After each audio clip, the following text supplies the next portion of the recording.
At my father's retirement dinner the night that was supposed to honor his legacy, he decided to destroy mine.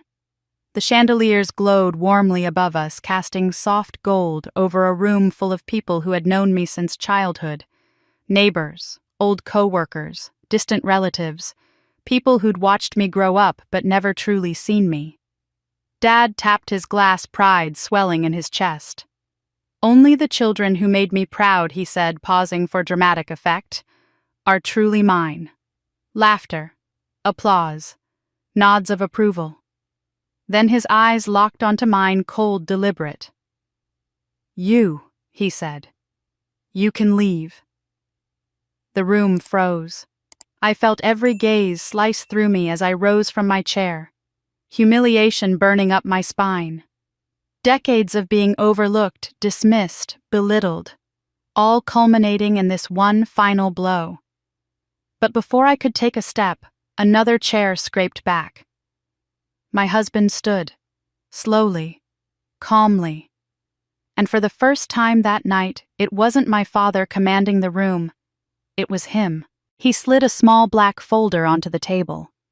My father's smile faltered. Heads turned. Conversations died mid-breath. What my husband revealed next didn't just defend me. It shattered every lie my father had ever told, exposed secrets buried for decades, and revealed a truth so explosive it left an entire room speechless. If you think humiliation was the worst part, oh, just wait.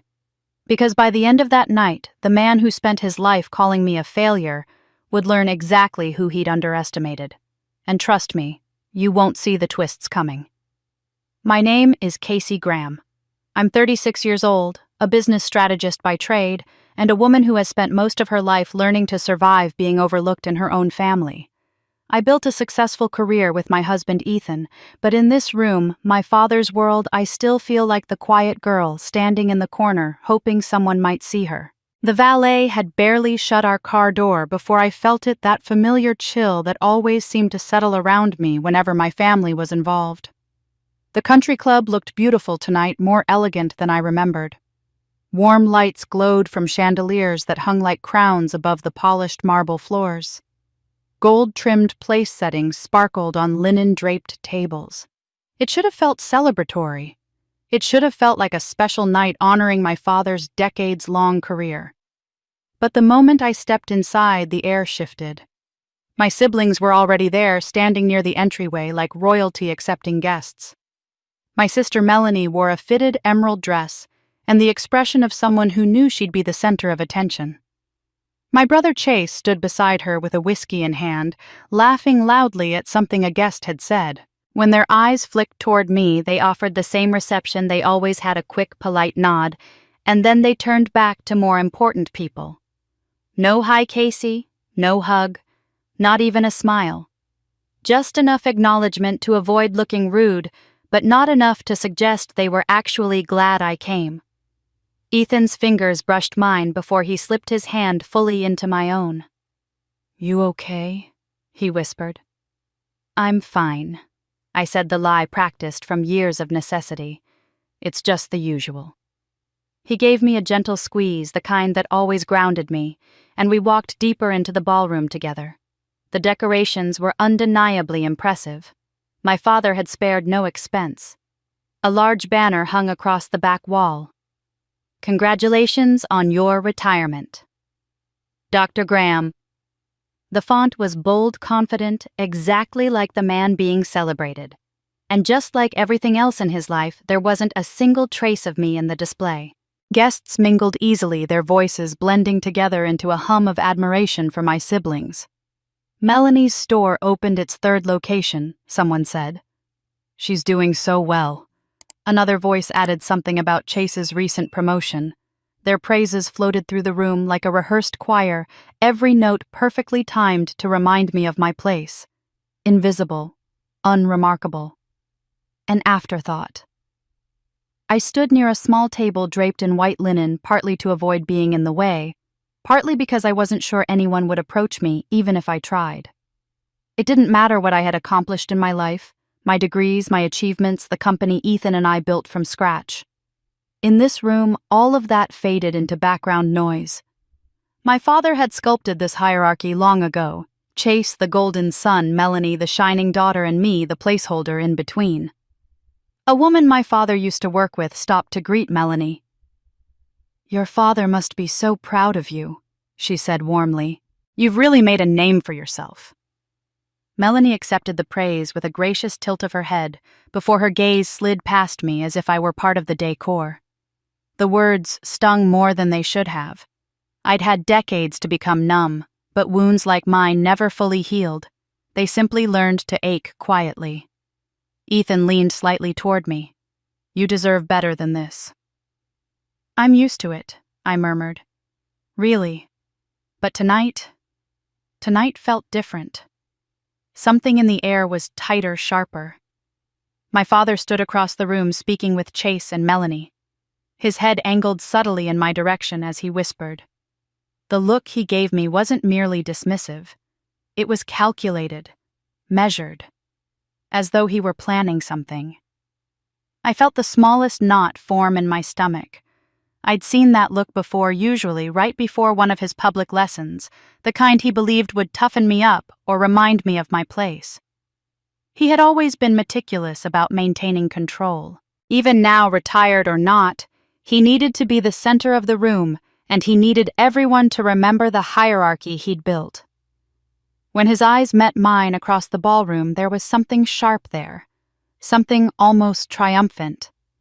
And that was when I knew tonight wasn't going to be the usual quiet dismissal. My father was preparing for something deliberate.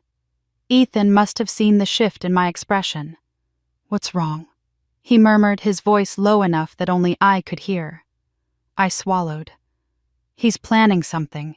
Planning what I don't know," I said, though part of me feared I did. Whatever it wasn't going to be kind. My father never wasted an opportunity to remind me that I was the child who disappointed him, the one who didn't meet his expectations, the one who never seemed to shine brightly enough for his taste. The band at the front of the room began to quiet, signaling a transition. Conversation softened to a murmur. Chairs shifted. A few of the older guests drifted toward their tables, sensing that a program was about to begin. My father stepped away from my siblings. He straightened his jacket, tugged once at his cuffs, and began walking toward the podium, centered beneath the chandelier. His posture radiated satisfaction, confidence, and the faintest trace of malice. My breath caught. Ethan's hand tightened around mine. Whatever my father was about to do, he was enjoying the anticipation of it. He reached the podium, placed his hands on either side, and scanned the room with slow, deliberate pride. Then his gaze landed on me, sharp, gleaming, unkind. And in that moment, I understood one thing with absolute clarity. This wasn't going to be a celebration. It was going to be a spectacle with me at the center. My father lifted his glass, the beginnings of a smile curling on his lips, one that promised nothing good. And then, with a glint of something cruel in his eyes, he began to speak. My father adjusted the microphone with the practiced ease of someone who had spent a lifetime commanding attention. The buzz of conversation around the room faded almost instantly, the way it always had whenever he stepped into the role of center stage. Even the clinking of silverware quieted, as if the room itself knew to brace for one of his grand monologues. I felt my stomach tighten, though I kept my expression neutral. I'd heard hundreds of his speeches growing up, each a polished blend of self-praise and moral instruction, but something about the sharpness in his eyes tonight told me this one would carve deeper. He lifted his glass, letting the light catch the rim in a dramatic arc, and chuckled as though the evening amused him. "Thank you all for being here," he began, his voice filling the ballroom with ease. 40 years in medicine. That's not a small accomplishment." A few guests murmured their agreement. "I've dedicated my life to serving this community, building a practice from scratch and raising the bar for what patient care should look like. When I look back, I can honestly say I've lived with purpose and excellence." Scattered applause broke out. My father paused, basking in it, letting the praise wash over him like a spotlight he believed he rightfully owned. Of course, he continued, my greatest achievement isn't the number of patients I treated or the awards on my office walls. He placed a hand over his heart for dramatic effect. It's my children. Polite smiles spread across the room. A few women dabbed at their eyes, touched by his sentiment. I felt Ethan's thumb graze my knuckles, a quiet reminder that he was beside me even if tonight felt like enemy territory. My father turned toward Chase first, lifting his glass just slightly in acknowledgement. My son has made me incredibly proud, he said. Senior Vice President by 39, a natural leader, dedicated, trimmed from the same cloth I was. Chase straightened in his chair, modest but visibly pleased. Guests applauded enthusiastically, nodding at him with admiration. And then there's my daughter Melanie, my father said, pivoting his body toward her with smooth theatricality. 3 thriving boutiques, a talent for business, a gift for turning vision into reality. She's become a pillar in our community, strong, creative, dependable. Melanie smiled sweetly, the picture of gracious success. The room erupted in applause again, louder this time. Compliments rippled through the crowd. Beautiful, driven, successful, just like her father. I listened to it all with a steady face, but inside I felt something cold coil beneath my ribs. I'd lived through this ceremony of comparison more times than I could count. My siblings were always presented as evidence of his superior parenting, his trophies, his proof that his methods worked. Meanwhile, my accomplishments had always been nice, fine, or simply ignored depending on his mood. As the applause settled, he placed his glass on the podium and leaned forward, lowering his voice as if imparting something deeply meaningful. The room leaned with him. I always believed, he said, that the true measure of a parent lies in the type of adults their children become. A thoughtful hush fell over the crowd. That's why I am proud, deeply proud of the legacy I leave behind. He extended his arm toward Chase and Melanie like a king presenting his heirs. These 2 have honored our family name. They've made choices rooted in discipline, ambition, and integrity. He let those words hover heavy and slow. My lungs felt tight. I knew the pattern. Praise, exaggeration, moral framing, and then the pivot. There was always a pivot. He clasped his hands together and smiled, but it was the tight, self-satisfied smile he wore whenever he believed he was about to teach a lesson. You know, he went on lightly, not every child lives up to the values they're given. The tension in the air sharpened, almost electric. My heart tapped faster against my ribs. Some children, he said, drawing out the phrase as if savoring it, truly make you proud, and only those children deserve the privilege of being called your own. A ripple of soft laughter passed through the guests, most assuming he was simply being playful, a proud father joking about parental expectations. But the back of my throat tightened. His words were too familiar, too pointed. I had lived under that sentence my whole life, wearing it like an invisible weight. Only the children who make me proud. Only the ones who meet my standards. Only the ones worth claiming. Ethan shot me a concerned glance, but I couldn't bring myself to meet it. My father wasn't finished. He took a step back from the podium as if about to tie the speech together in a neat ribbon. Instead, he turned deliberately in my direction. And of course, he announced loud enough that even the servers froze mid-step. If you don't belong in that group, well, you don't have to stay. The words hit the air like a slap. A few guests gasped, others winced. Some looked away entirely ashamed to witness something so raw and ugly. The sound of laughter died so abruptly it felt like a vacuum sucked all the warmth out of the room. I felt my body go cold. My vision blurred at the edges. For a long moment I couldn't breathe. The humiliation was sharp, precise, and absolute. He hadn't just undermined me, he'd stripped me of belonging altogether in front of people who had known me since childhood. My father stood there calm, satisfied as if he'd done something noble. Ethan whispered my name under his breath, but it sounded far away. Everything felt distant. The chandeliers glinting overhead, the rustling of tablecloths, even the faint notes from the band packing up behind the curtain. My chest felt tight, but I forced myself to inhale. If he wanted to break me publicly, he would not get the satisfaction of watching me collapse. My chair felt impossibly heavy as I pushed it back. The legs scraped across the floor in a haunting, echoing screech. Slowly, deliberately, I rose to my feet. The room held its breath. Some people stared at their plates. Some watched me with pity. A few with morbid curiosity. I lifted my chin. My father's eyes met mine. He didn't look remorseful. He didn't look conflicted. He looked triumphant, like a man who believed he had finally put everything in order. The rejection felt total, final. I drew a shaky breath, willing my legs not to tremble. All the years of feeling small, unwanted, lesser, they converged into this single, unbearable moment played out before an audience. I could feel Ethan standing beside me, but before I could turn, before I could take a single step away from that awful place. A sudden, violent scrape split the air. Another chair had been shoved back, hard. It wasn't mine, and the sound of it stopped the entire room cold. Before I could take my first step away from the table, the sharp scrape of another chair tore through the silence. I flinched instinctively, assuming someone else was trying to distance themselves from me. But when I turned, I realized the sound hadn't come from across the room. It came from right beside me. Ethan was on his feet. For a moment, the entire ballroom seemed to tilt. The stunned faces around us blurred as I tried to process what I was seeing. Ethan had always kept a respectful distance from my family's dysfunction.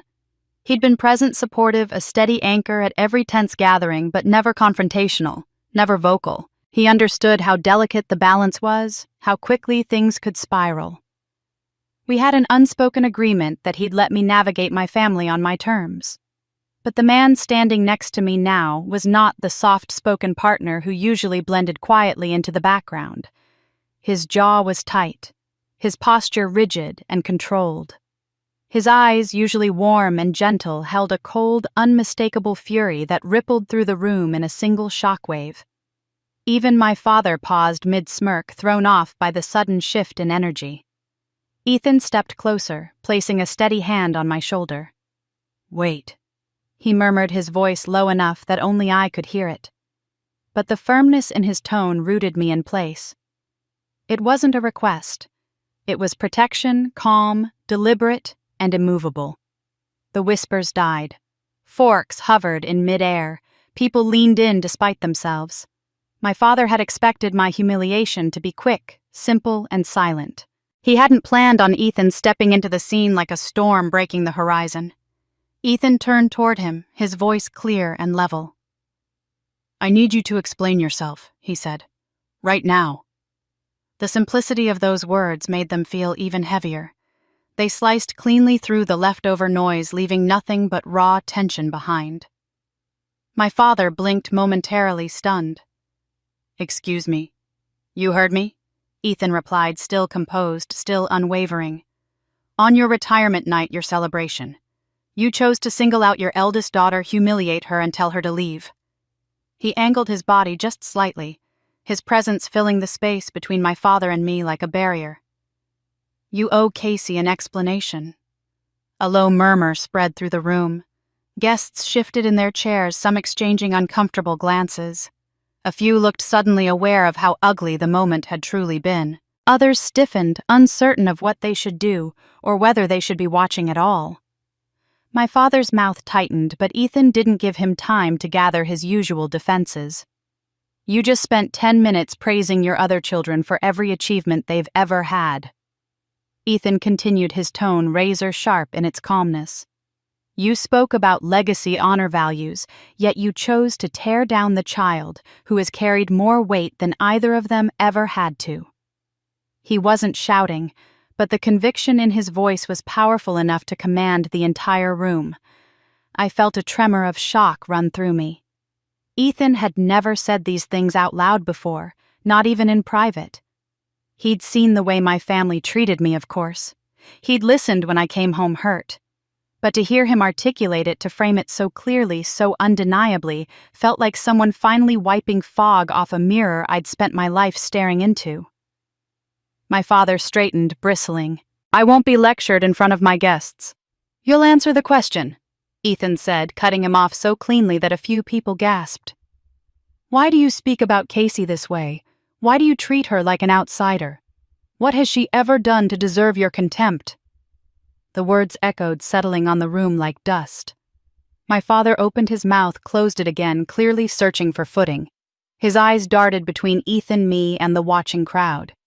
In a different moment, he might have used charisma or authority to reclaim control, but Ethan had shifted the balance. The room was no longer on his side. Not fully. A tremor passed through my knees, though I stood still, held in place by a mixture of fear, gratitude, and disbelief. No one had ever defended me like this. Not once in 36 years. Every confrontation with my father had been one-sided, leaving me diminished and alone. Yet here Ethan stood calm, unshaken, refusing to let me walk away as the defeated one. I turned slightly to look at him, and the sight of his profile, tight jaw, controlled breathing, unwavering focus made my throat burn. He was fighting for me without hesitation, without apology, without fear of the consequences. I should have been terrified of what would come next. Part of me was. I knew my father didn't tolerate being challenged, not privately and certainly not publicly. But another part of me, the part that had been quiet for too long, felt something like relief sliding through the cracks of all that pain. My father's face flushed, his composure slipping. "This is none of your concern," he snapped, but the sharpness in his tone only revealed how unsteady he'd become. "It absolutely is my concern," Ethan replied, his voice steady as stone. "Casey is my wife. Her well-being is my concern. Her dignity is my concern. And the cruelty you just inflicted on her is everyone's concern." A few guests nodded unconsciously as if compelled by the truth in his words. The balance continued to tilt. I swallowed hard, my voice caught somewhere between rising and retreating. "Ethan," I whispered, though I wasn't sure what I meant to say. "Stop. Thank you. Don't make this worse. Or maybe I can't believe you're doing this for me." But he didn't look at me yet. He kept his eyes on my father, refusing to let him dodge the moment. "From where I'm standing," Ethan continued, "it seems you're comfortable celebrating the children who shine in ways that flatter you, but not the one who had to fight twice as hard just to be tolerated." A painful silence followed. It wasn't uncertain. It was understanding. People were seeing the truth. Some were ashamed they hadn't seen it earlier. My breath trembled as I looked between them, between the man who had diminished me my whole life and the man who refused to let it continue for a second longer. Before my father could regain his footing, Ethan reached into the inner pocket of his jacket. The movement was small, deliberate, and icy calm. Every head in the room followed it. And when he drew something out, something black, crisp, and unfamiliar, the air tightened until it felt impossible to breathe. It happened so fast, Ethan's hand moving to his jacket, the room tightening around us, that for a split second I forgot to breathe. But before I could fully register what he was about to reveal, something inside me cracked open. Maybe it was the fear of what was coming next, or the shock of seeing my steady, gentle husband transform into someone fierce enough to shield me from an entire room. Whatever it was, it pulled me backward in time, dragging me into memories I had spent years burying. Memories that explained exactly why I had stood silent for so long. When I was little, my father used to say the same sentence so often it became a kind of family motto: "The eldest daughter must sacrifice." It didn't matter what the situation was, school chores, holidays, even my own birthdays. That line was the answer to everything. If my brother wanted something I had, I was told to hand it over. If my sister wanted the spotlight, I learned to step aside. And whenever I achieved something that might have made another parent beam with pride, mine shrugged it off as if I'd merely done the bare minimum expected of me. I still remember the first time I brought home a perfect report card. I was 8. I stood in the living room doorway, holding the sheet like it was treasure, my heart pounding with excitement. My father glanced at it, nodded once, and said, "That's what you're supposed to do." Then he went back to watching television. But when Chase passed a class he'd been failing, my father threw him a backyard barbecue so big half the neighborhood showed up. There were balloons, a cake, a banner congratulating him for what essentially amounted to not flunking out. I didn't say anything. I didn't know I was allowed to. Every award I earned after that, a statewide essay contest, a leadership certificate. A summer program acceptance met the same flat response. That's normal for someone like you. Don't get cocky. Your siblings need encouragement more than you do. Meanwhile, Melanie won a participation ribbon in a dance recital, and my father sent flowers to her teacher, thanking her for recognizing my daughter's talent. It didn't take long for me to draw the conclusion any child would nothing I did mattered. Not really. The only time I received attention was when someone needed something from me. Help your sister study. Keep an eye on your brother. Be responsible. Be patient. Be understanding. Be silent. Eventually, I learned how to disappear. It was easier than feeling the sting of being overlooked. I stopped asking for rides to school events. I stopped mentioning when I won competitions. I stopped expecting anything, and the less I expected, the easier it became for my father to pretend I required nothing at all. The pattern deepened as we grew older. I'd watch my father pour time, money, and praise into my siblings' hobbies, ambitions, and smallest victories. If they wanted art supplies or sports equipment, he bought the best. When I asked for poster boards for a science fair project, he told me to use scrap paper. If they needed help, he dropped everything. When I needed guidance, he was too busy, or he'd tell me to figure it out myself, since I was the mature one. I can still picture the night I asked him for help building a model for my 5th grade engineering challenge. I had worked on it for hours, but needed assistance with one tricky piece. He glanced at me from the doorway and said, "You're old enough to manage. Don't rely on other people for things you can do yourself." 10 minutes later, Melanie asked him to fix a bent tiara from her costume box, and he happily spent an hour repairing it. I don't think he ever realized how deeply these small moments burrowed into me, carving out a space where confidence should have been. By the time I reached middle school, I no longer believed I had the right to want anything. I made myself useful instead. Quiet, reliable, efficient. The invisible eldest daughter fulfilling her role exactly as expected. But nothing wounded me as profoundly as the year my mother got sick. She'd always been the only one who made the house feel warm, the buffer between my father's harshness and my growing self-doubt. But when she began to fade, everything changed. I was 12 when the doctors confirmed what we had all feared. While my father threw himself into work avoiding the hospital room whenever he could, I spent afternoons by her bedside doing homework in a plastic chair, listening to the quiet hum of machines. When she died, the world cracked open. I was 13, still a child, but suddenly responsible for everything my mother had held together. Cooking, cleaning, assisting my siblings with their homework, keeping the house running. My father didn't ask if I could manage it. He simply acted as though it was my natural duty. When relatives came by to offer condolences, he'd say, "Casey's strong. She's taking care of things." They'd nod approvingly, never pausing to wonder why a grieving child should have been carrying such weight. No one asked if I was sleeping. No one noticed when I stopped eating regularly. And the one time I cried out loud past midnight, my father knocked on my door and said, "You need to be strong for the family. Your siblings need stability." That was the night I learned my pain was irrelevant. What mattered was how useful I could be. Standing in the ballroom now, the echo of those memories pressed heavily against my chest. The humiliation my father had just unleashed wasn't new. It was simply the most public version of a wound he'd been carving for years. I didn't react because I was conditioned not to. I didn't defend myself because I'd never been taught I deserved defense. But in the middle of all that darkness, one image surfaced with startling clarity. One person from my past who had never treated me as invisible. Someone who had looked at me, really looked, and seen more than duty or expectation. The only person who ever believed I was capable of becoming something extraordinary.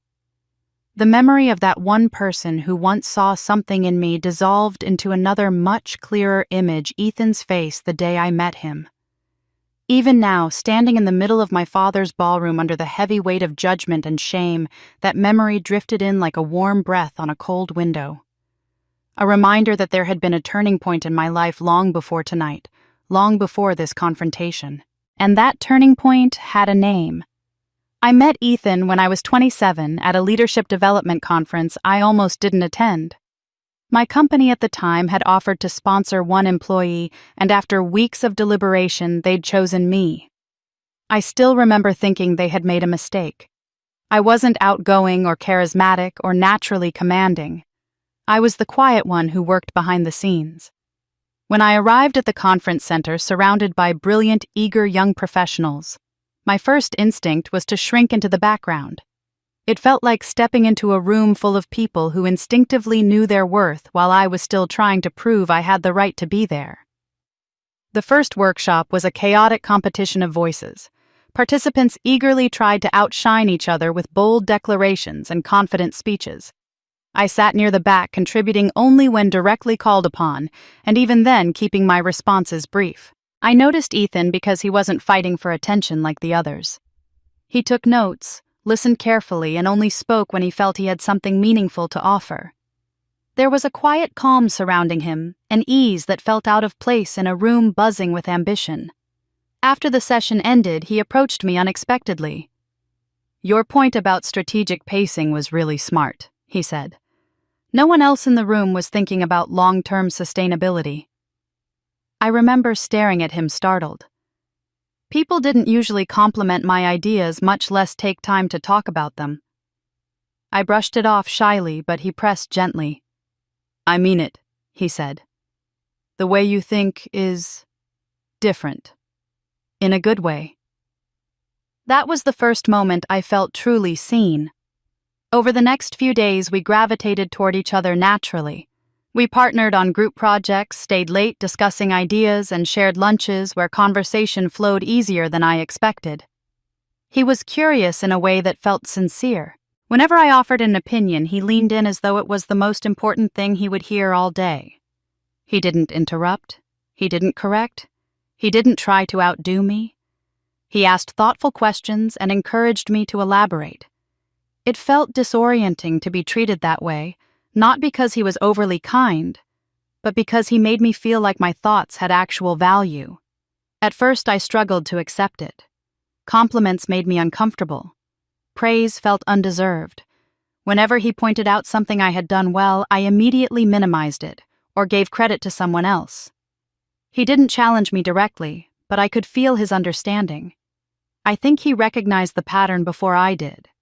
While others at the conference displayed their polished resumes and clear-cut career goals, Ethan admitted he wasn't sure where his life was headed.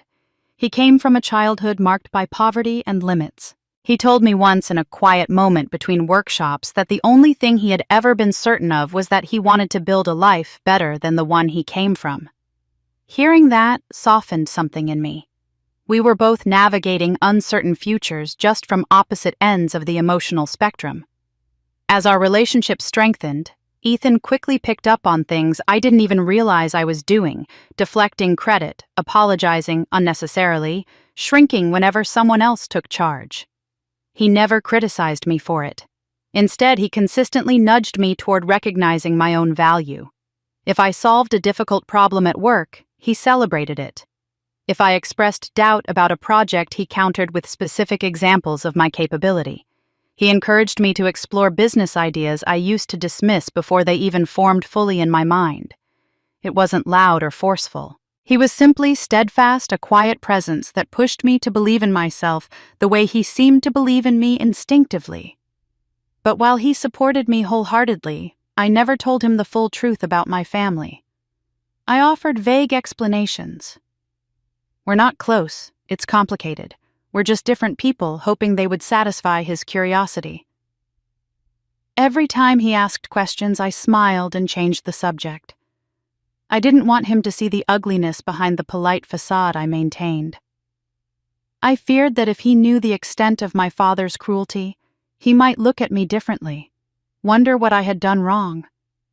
Part of me even worried he wouldn't believe me.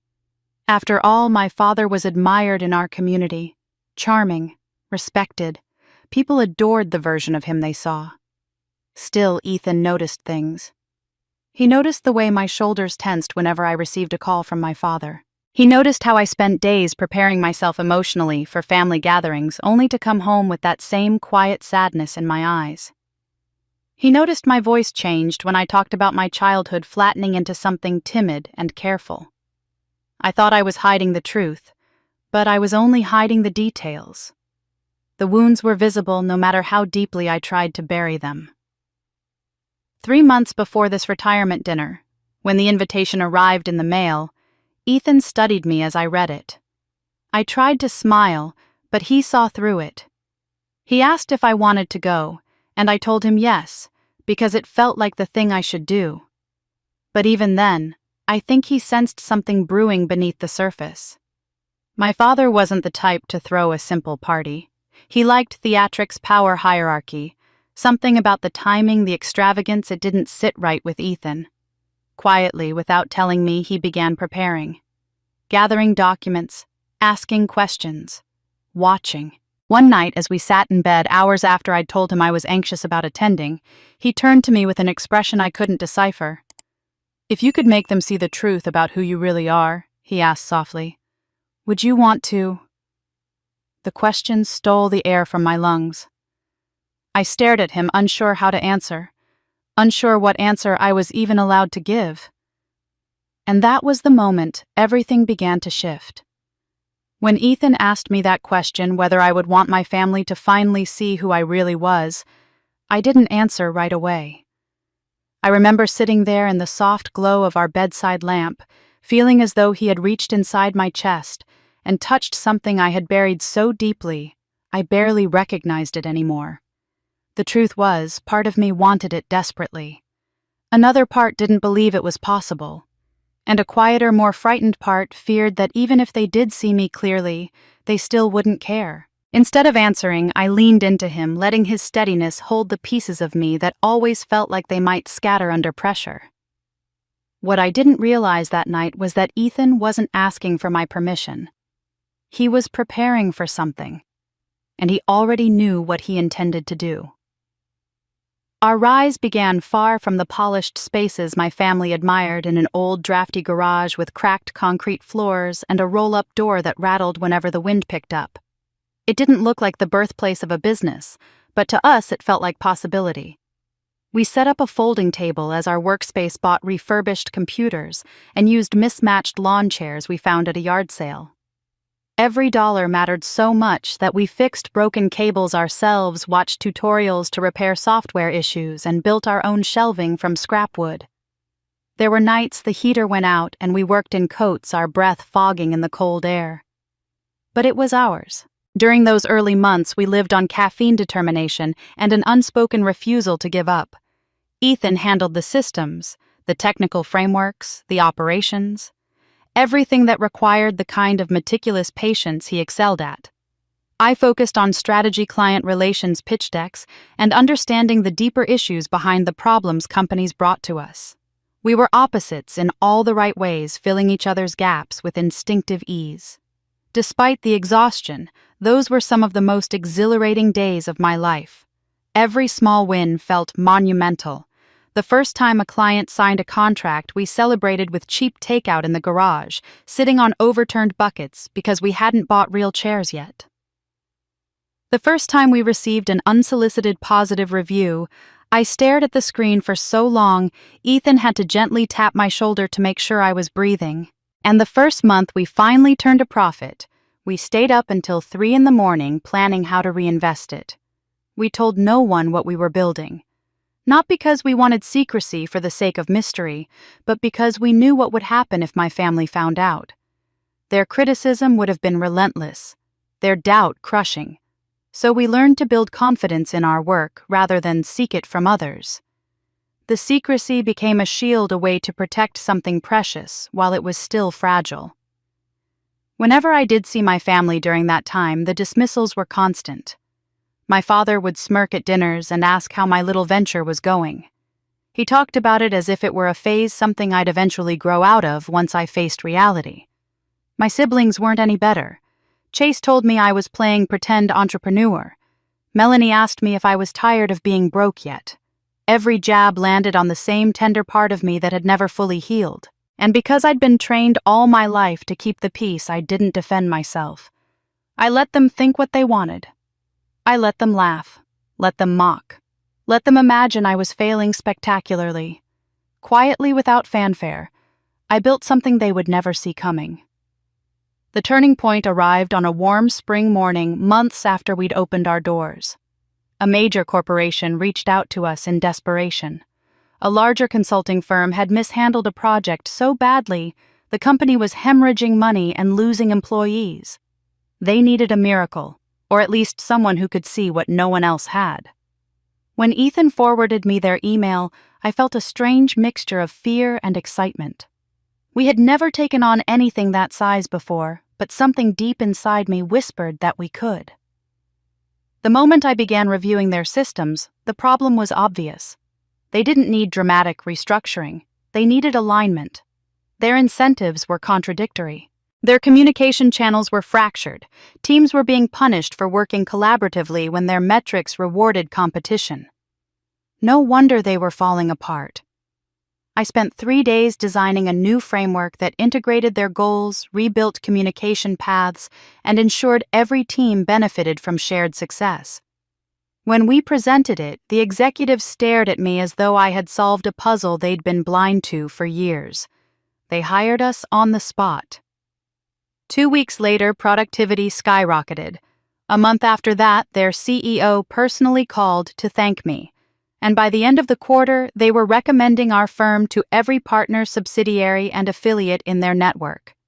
That contract changed everything. It wasn't just revenue. It was legitimacy. It was proof. It was the moment I realized I was capable of more than the small, silent life my father had trained me to accept. I didn't tell my family, not because I didn't want them to be proud, but because I knew exactly what would happen. My father would claim credit for my discipline. My siblings would ask for favors. And if I refused, they would twist it into proof of my selfishness. Silence felt safer. Silence felt like freedom.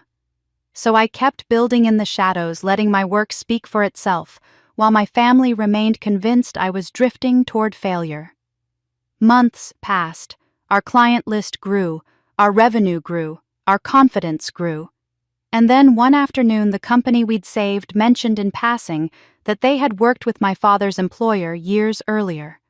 Something about the tone of their comment made my skin prickle, but I brushed it aside, unaware of the importance it would hold. What I didn't know was that Ethan had already sensed a pattern. What I didn't know was that 3 months before this dinner, he had begun quietly pulling threads, looking into things I never imagined needed uncovering. And what he found would change everything. Ethan's hand moved with deliberate calm, and when he withdrew it from his jacket, I finally saw what he'd been hiding. He placed something on the table between us so gently it was almost reverent. For a heartbeat, I didn't understand what I was looking at. Then the light caught the glossy surface and the bold letters came into focus. It was one of our business cards, black, minimalist, elegant, and unmistakable. Centered at the top was the silver logo Ethan and I had agonized over during those early garage nights. Beneath it in crisp lettering, Casey Graham, CEO. For a second the room didn't breathe. Then a shift rippled through the guests, as if the air itself had changed direction. Those closest leaned forward instinctively. A couple of my father's colleagues squinted at the card, their expressions tightening in recognition. One woman whispered something to her husband, and he immediately pulled out his phone. More guests followed suit, screens lighting up around the room. I watched as their faces changed, first confusion, then realization, then disbelief. They recognized the company name. Some of them had read articles about it. A few had probably recommended it to others without ever imagining the woman behind it. The murmurs grew louder, swirling around the table in growing waves of curiosity. My father stared at the card as though Ethan had placed a venomous creature in front of him. His fingers twitched on the edge of his wine glass, but he didn't pick it up. For the first time all evening, the confidence drained from his face. Not completely, he was too practiced for that, but enough that the mask faltered. Ethan didn't give him time to recover. He straightened his voice, carrying easily through the unsettled room. "Casey isn't going anywhere," he said, not loudly, but with absolute clarity. The firmness in his tone resonated like the strike of a gavel. "But tonight everyone will hear the truth about the woman you've all underestimated." The room froze again. Conversations halted mid-whisper. Even the servers standing near the door stiffened, as though they had been caught in the middle of a secret. Someone at the far end of the table tried to interject, but Ethan continued without acknowledging them. My father shot to his feet, trying to reclaim dominance, but the momentum had already shifted. His earlier authority had been rooted in the belief that everyone in the room saw the story his way. But now people were scrolling through their phones, comparing facts, reading headlines. His version of me failure, embarrassment, disappointment was being challenged in real time. "This is unnecessary," he snapped, trying for indignation, but landing somewhere closer to shaken annoyance. "This is my retirement dinner, not." Ethan cut him off with a calmness that silenced even the boldest of spectators. "It's the perfect place," he said, "because the cruelty you displayed tonight didn't happen in private. You chose a public stage, and you did it believing no one would question you." My father opened his mouth, but the words tangled. He wasn't used to being interrupted. He wasn't used to losing control of a narrative, and certainly not to a man he'd always assumed was unremarkable. Around us, the atmosphere continued to thicken with anticipation. People were no longer pitying me, they were studying me, re-evaluating me, reconsidering every assumption they'd ever made based on my father's version of the truth. My pulse hammered in my ears. I felt heat crawl up my neck. For years I had hidden this part of myself from my family, my career, my success, my leadership. Not because I was ashamed, but because revealing it would have started a war I wasn't strong enough to fight at the time. Now the war had come anyway. Part of me wanted to reach out, tug at Ethan's sleeve and whisper, "Please stop." For most of my life, confrontation had led only to more humiliation, more punishment, more dismissal. That instinct to shrink, to minimize, to retreat was woven into my bones. But then I looked at Ethan, really looked. His expression wasn't triumphant or angry or vengeful. It was steady, devoted, fierce in the way only love could be.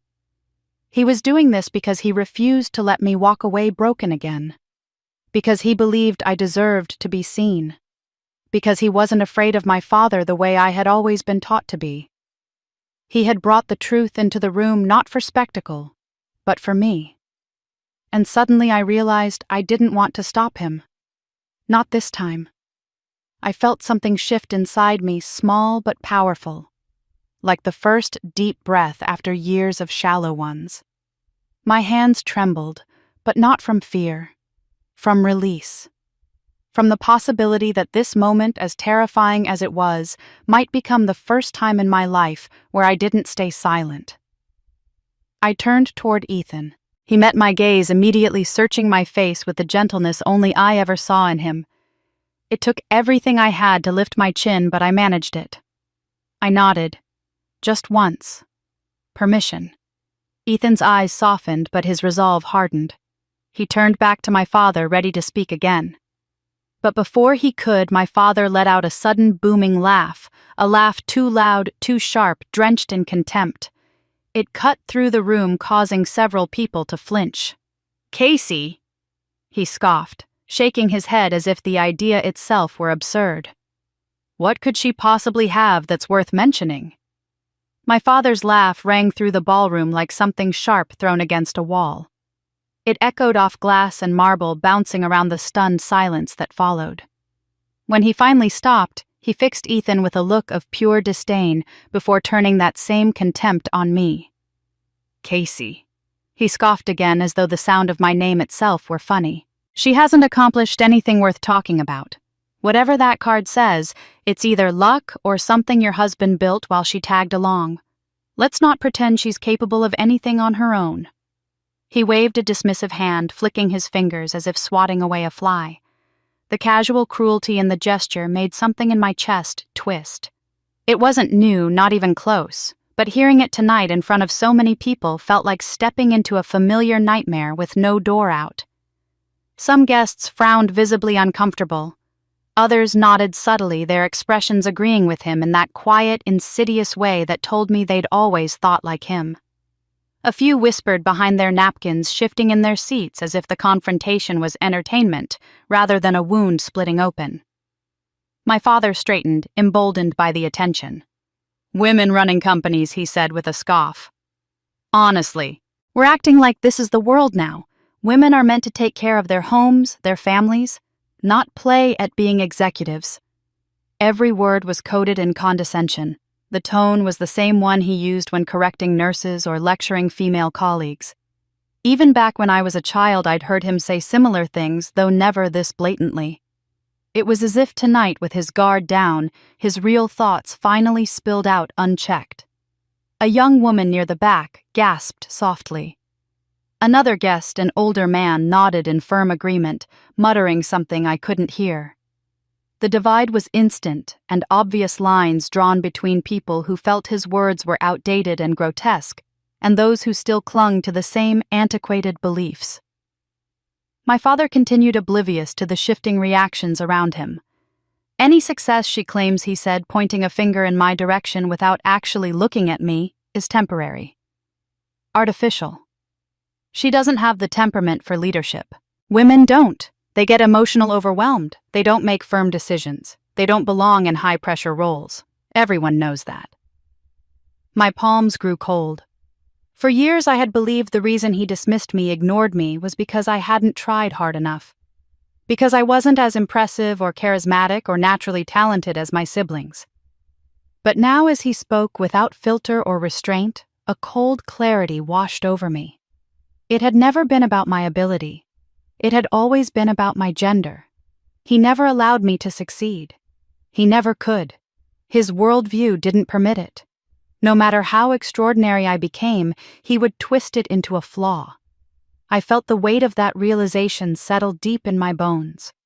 All the times he shrugged off my accomplishments, all the times he made me invisible, all the times he praised my siblings for mediocrity while demanding perfection from me, only to say perfection was nothing special. None of it had ever been about who we were. It was about what we were allowed to be. And as the eldest daughter, I had been allowed nothing. Across the table, Melanie looked uncomfortable for the first time all night. Chase shifted in his seat, glancing uneasily at guests who were whispering behind their hands. The applause and admiration they had basked in minutes earlier were now replaced by something different. Uncertainty, maybe even embarrassment. My father seemed unaware he was losing the room. Or maybe he didn't care. The conviction in his voice grew sharper. "These days, everyone wants to pretend men and women are the same," he said. "But anyone with common sense knows that's nonsense. Men lead, women support. That's the natural order. That's why families stay strong." A murmur rolled through the guests, this one heavier, more judgmental, not toward me, but toward him. His mask had cracked. The polished, respectable doctor persona he'd spent decades perfecting was slipping, revealing bitterness that made even some of his admirers recoil. I glanced at Ethan. He wasn't shocked. He wasn't angry in the explosive way I expected. Instead, he watched my father with a calm, almost too controlled, the kind that meant he had anticipated this. Maybe even counted on it. His expression held quiet satisfaction, as though he knew this moment my father exposing himself fully was necessary. He met my eyes, checking in silently. The question was clear. "Are you still with me? Are you ready?" I felt the fear pulsing through me. It wasn't fear of my father anymore. It was fear of what would come when all the truth was finally exposed. But beneath that fear was something steadier. Something I hadn't felt in years resolve. I nodded. Barely. But enough. Ethan reached down and my breath caught as I saw him pull out a folder. Thick. Burgundy. Embossed with a familiar emblem. The logo of the company where my father had built his career. Even before Ethan opened it, I heard a collective inhale around the room. Several people recognized the symbol immediately. My father's former colleagues stared at it with dawning horror, as though sensing that whatever came next would unravel more than just tonight's celebration. The room held its breath, and Ethan opened the folder. When Ethan opened the folder bearing my father's former company logo, a chill swept through the room like a cold draft slipping under a locked door. People leaned forward involuntarily, drawn to the weight of that emblem, the emblem that had defined my father's identity for decades. He had flaunted his connection to that company like a badge of honor, a symbol of his superiority. Seeing it now in Ethan's hands made my father's eyes narrow with a mixture of confusion and dawning alarm. Ethan withdrew several pages clipped neatly together and placed them on the table with methodical precision. He spoke clearly, but not loudly. He didn't need volume. The silence in the room was so absolute that every syllable felt amplified. These, he said, tapping the top page, are the internal performance audits from the last 5 years of your career. The ones your colleagues never saw. The ones your company kept confidential in exchange for letting you announce a graceful retirement. My breath hitched. I had never seen those documents before. My father's jaw tightened. You have no right to, Ethan continued without looking at him. What these audits show is not excellence, not leadership, not stability. He paused, letting the words hang. They show mismanagement, unauthorized expenditures, and financial gambles so reckless they nearly destroyed your entire division. A tremor rippled through the guests, as visible as a wave crossing water. My father's co-workers, men and women who had come tonight expecting to toast his accomplishments, exchanged startled looks. A few of them looked almost guilty, as if they were finally connecting whispered rumors they'd heard over the years. Ethan turned the first document around so the table could see the highlighted sections. You approved investments without board authorization. You funneled resources into personal pet projects that failed repeatedly. And you ignored repeated warnings from senior analysts about the unsustainable risks you were taking. He flipped to the next page. This report states that if corrective action hadn't been taken, the division would have collapsed within the next year. A low murmur spread through the room again. Chairs shifted. Someone exhaled loudly. A woman covered her mouth with her napkin. My father's face flushed a deep red. This is nonsense, he snapped. I had complete control of my department. I built it from nothing. Those figures are taken out of context. But his voice shook, and the guests heard it. Ethan lifted another sheet. This letter from the Finance Oversight Committee on official company letterhead states that your resignation was strongly encouraged to avoid a public scandal. They agreed to let you retire so the board wouldn't have to answer questions from shareholders. He slid the paper across the table. My father stared at it, but didn't touch it. And here, Ethan added, pulling out another document is the formal recommendation for termination. A gasp cut through the room. For a moment, I forgot to breathe. I'd always believed my father's retirement was voluntary. He had told everyone he left on his own terms at the height of his career because he wanted more time to relax. He used that narrative to boost his ego to maintain the myth of his superiority. Hearing the truth now felt surreal, like watching a statue crumble from the inside. My father opened his mouth, closed it, then opened it again as if words might appear through desperation alone. This is fabricated, he insisted. All of it, a pathetic attempt to humiliate me. Ethan ignored him and pulled out another set of pages. These were printed emails. I didn't recognize them at first until I saw my own company's name in the header. My pulse quickened.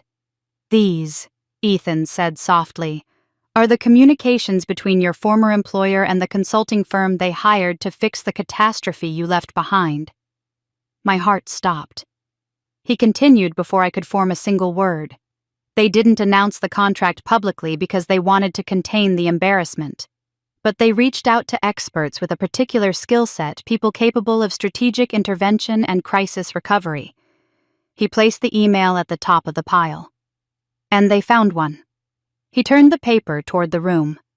I saw my own name printed there in black and white. Casey Graham. Lead Strategist CEO. My father stared at the name as if it were unfamiliar.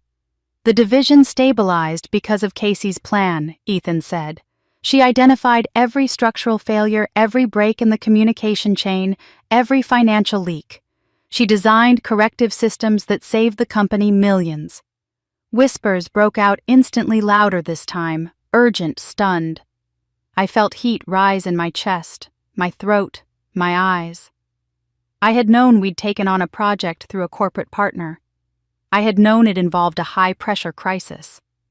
But I had never known it was my father's division. I had never known that the project I poured myself into, the one that required 70-hour work weeks, complicated negotiations, and sleepless nights, was the only reason my father still had a pension. The irony made my stomach twist. While I was saving his career in silence, he had been calling my work foolish, mocking it, dismissing it as pretend.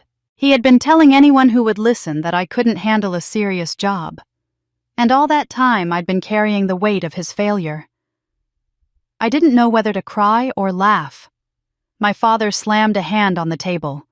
"Lies!" He roared loud enough to make several people jump. "These are lies. You're making this up. This is an ambush." But his voice cracked. Ethan didn't flinch.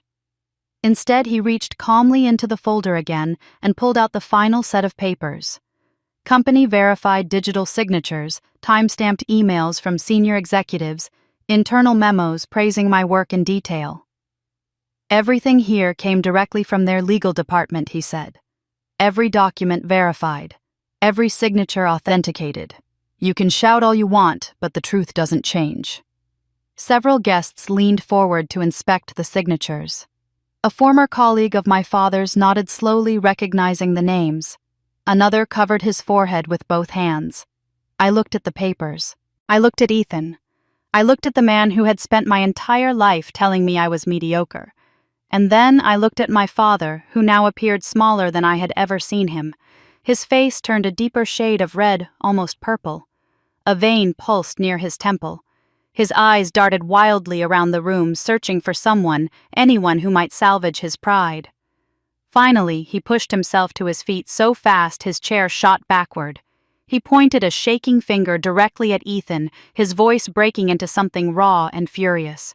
You have no idea what you're talking about."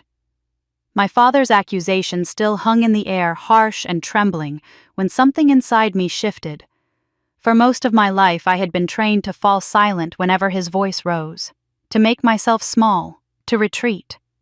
But tonight, confronted with his lies and the proof of everything he'd destroyed, I felt something uncoil in me, something I hadn't felt in years.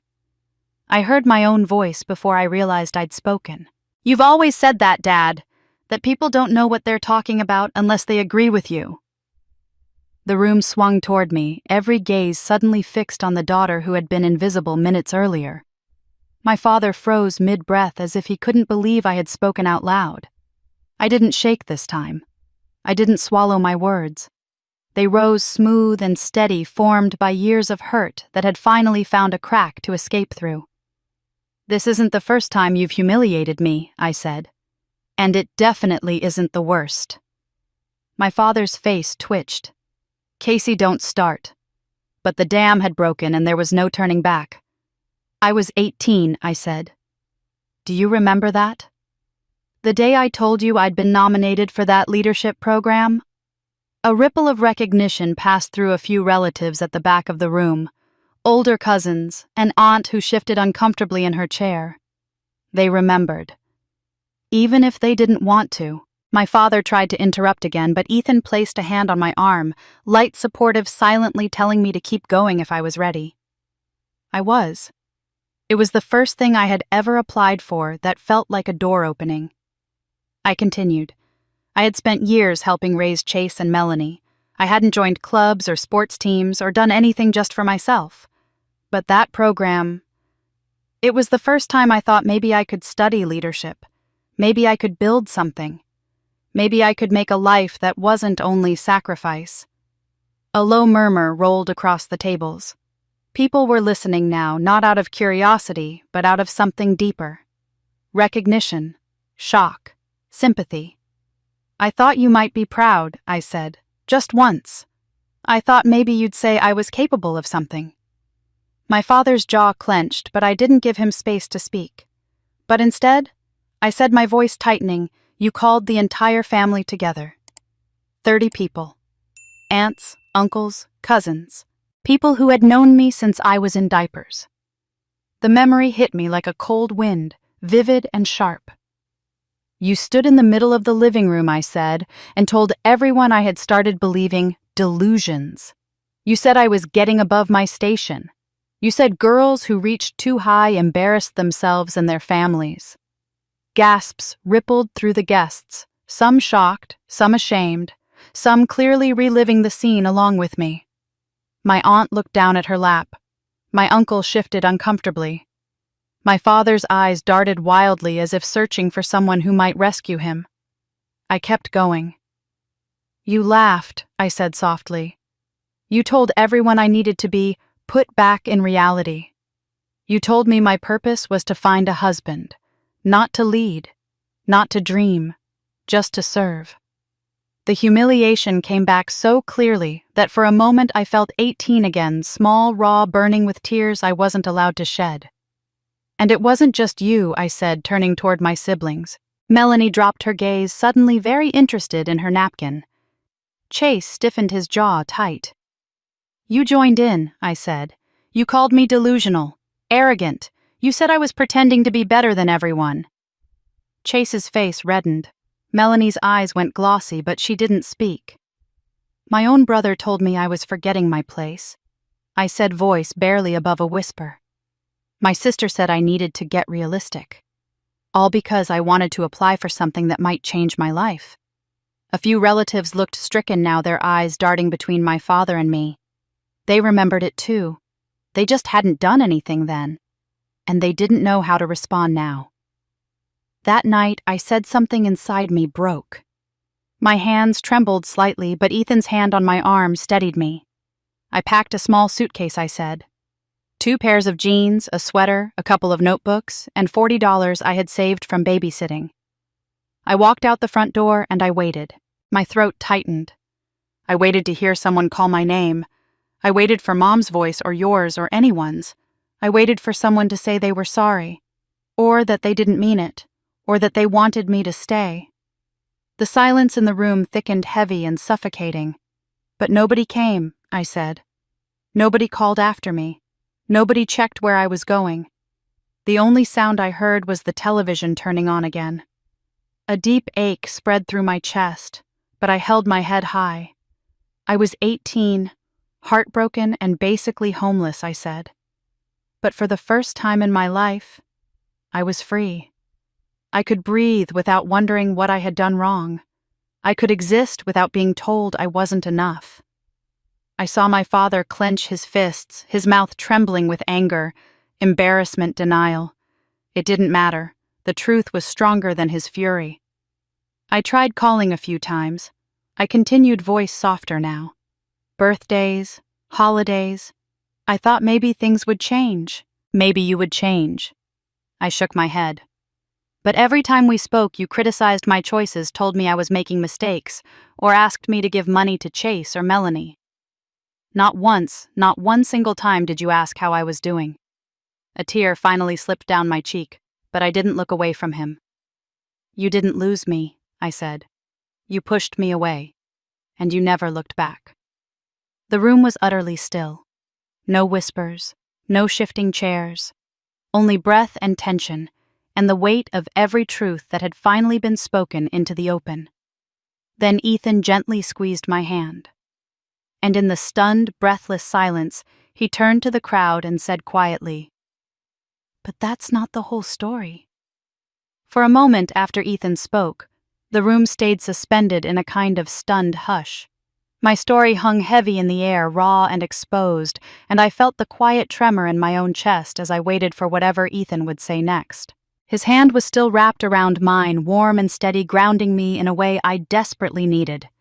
When he began speaking again, his voice was gentle, but carried the unmistakable certainty of a man who no longer intended to let lies define me. He stepped slightly forward, his presence commanding but never harsh. "There's something all of you need to understand," he said, sweeping his gaze across the crowd. "Casey didn't just survive what she came from. She built something extraordinary out of it. Something far more impressive than any of you realize." A few guests shifted their eyebrows, raising with genuine curiosity, now nothing like the polite indifference they had shown when I first entered the room. Ethan lifted the business card he'd placed on the table earlier, holding it between two fingers. "This card doesn't just represent a title," he said.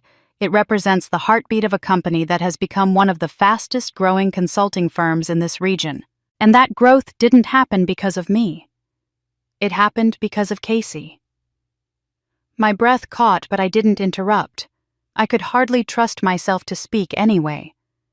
Ethan continued. "People assume I'm the one steering things because I handle the technology and operations. But the real direction, the strategy, the innovation, that's her. She sees problems before they take shape. She recognizes patterns others overlook. She understands people systems and long-term consequences better than anyone I've ever worked with." Heads turned toward me slowly, some with disbelief, others with dawning recognition. "Fortune 500 companies request her by name," Ethan said. "Her analyses, her solutions. They've saved corporations millions. Her work is studied in business programs. She's been invited to speak at conferences across the country." A murmur swept through the room. Several guests looked visibly embarrassed, probably remembering the dismissive glances they'd given me earlier. My father's eye twitched, but he stayed silent. For once, he didn't have a quick retort. Ethan's voice softened. "But the part that makes me the proudest has nothing to do with corporate success." He paused, letting the words settle. I felt the shift in the room, the emotional pull drawing people closer. "When the pandemic hit," Ethan said, "and businesses were collapsing left and right, Casey didn't focus on chasing big clients or maximizing profit. She did the opposite. She turned her attention to small, struggling businesses, places most firms ignored because they couldn't pay much." My heart thudded heavily. I remembered those days vividly, the exhausted owners, the tearful calls, the desperate emails. But I didn't say anything. I let Ethan tell it. "She worked with dozens of family-run shops," he said. "Bakeries, barber shops, daycare centers. Tiny places that didn't stand a chance without help. She restructured their operations, redesigned their marketing plans, renegotiated contracts on their behalf, hours upon hours of work she didn't charge for because she believed their survival mattered." A woman in the second row dabbed at her eyes. She wasn't the only one. When I asked her whether we could afford to keep doing that, Ethan continued, she said something I'll never forget. "This is what my mother would have done." My throat tightened instantly. A wave of emotion hit me from the inside out. I had said those words quietly, almost to myself late one night when Ethan asked if we should focus on bigger clients. I hadn't known he remembered. "She said helping people wasn't about who could pay," Ethan added. "It was about who needed it. Her generosity saved businesses that would never have made it through without her." The room took in those words with an almost reverent silence. "And that Ethan said is the woman standing in front of you tonight. A woman who does the right thing even when nobody is watching. Especially when nobody is watching." I felt tears well in my eyes, but I didn't look away. Ethan drew a breath before speaking again. "Most of you don't know this either, but Casey funds a scholarship program. Quietly, anonymously. She doesn't put her name on it or seek attention for it." The crowd leaned in closer, sensing something significant.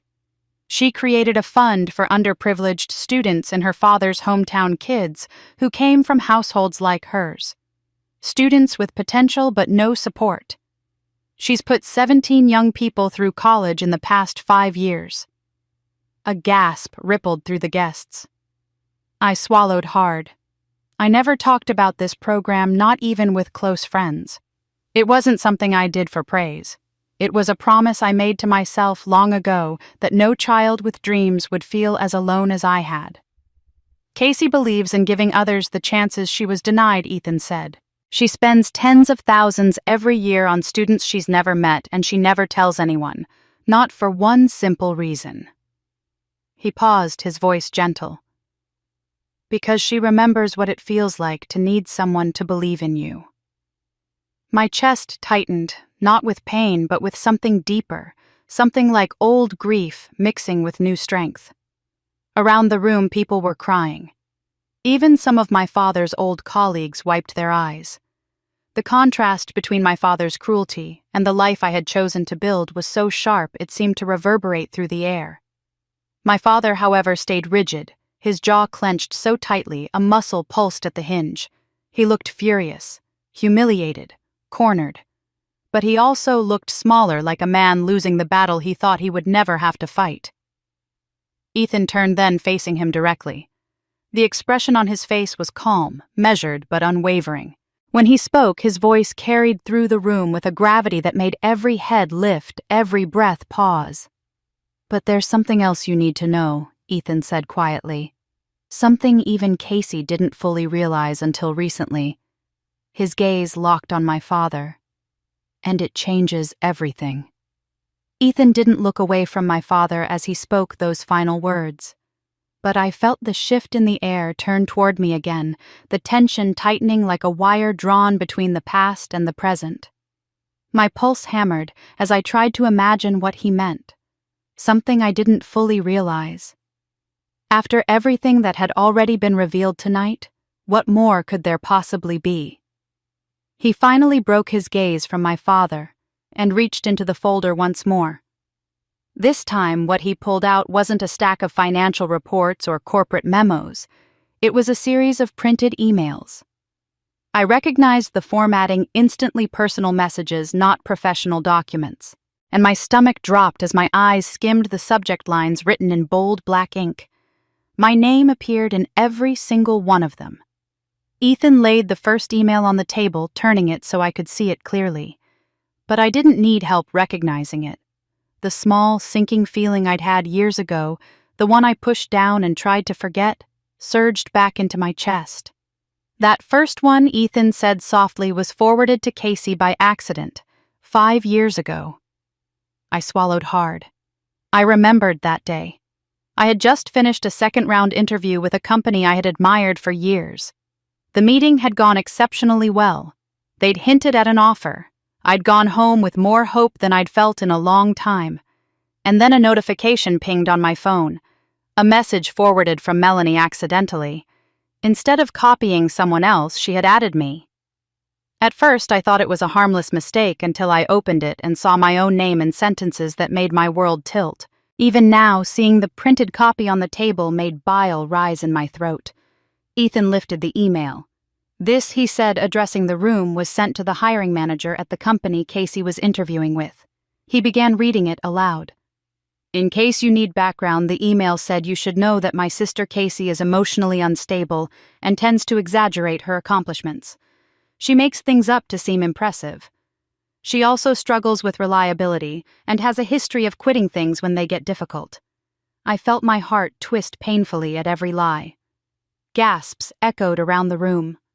One woman near the center clutched her pearls, looking horrified.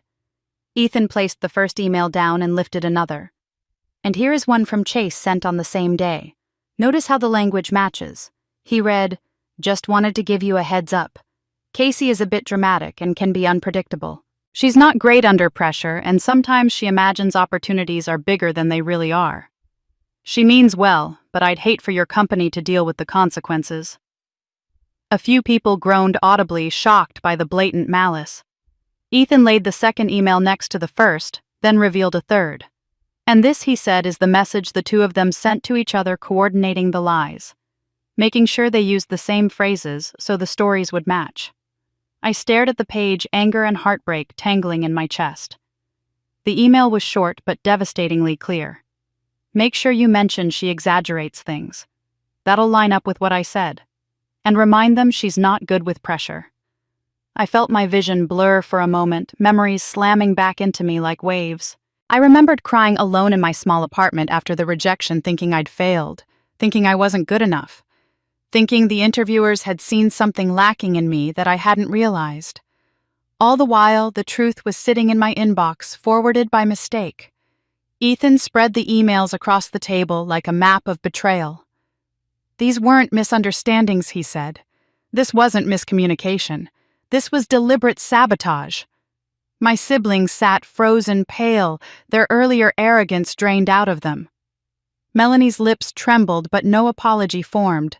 Chase looked like he wanted to disappear under the table. Around the room, guests whispered in disbelief, some shaking their heads, some openly glaring at them. My father stared at the emails, shocked into silence. For once, he didn't even attempt an insult. Ethan continued, his voice steady. That job could have changed Casey's entire trajectory at the time. She lost it because her own family decided she didn't deserve the chance to succeed. Melanie found her voice first, though it cracked on the way out. We weren't trying to hurt her, she said weakly.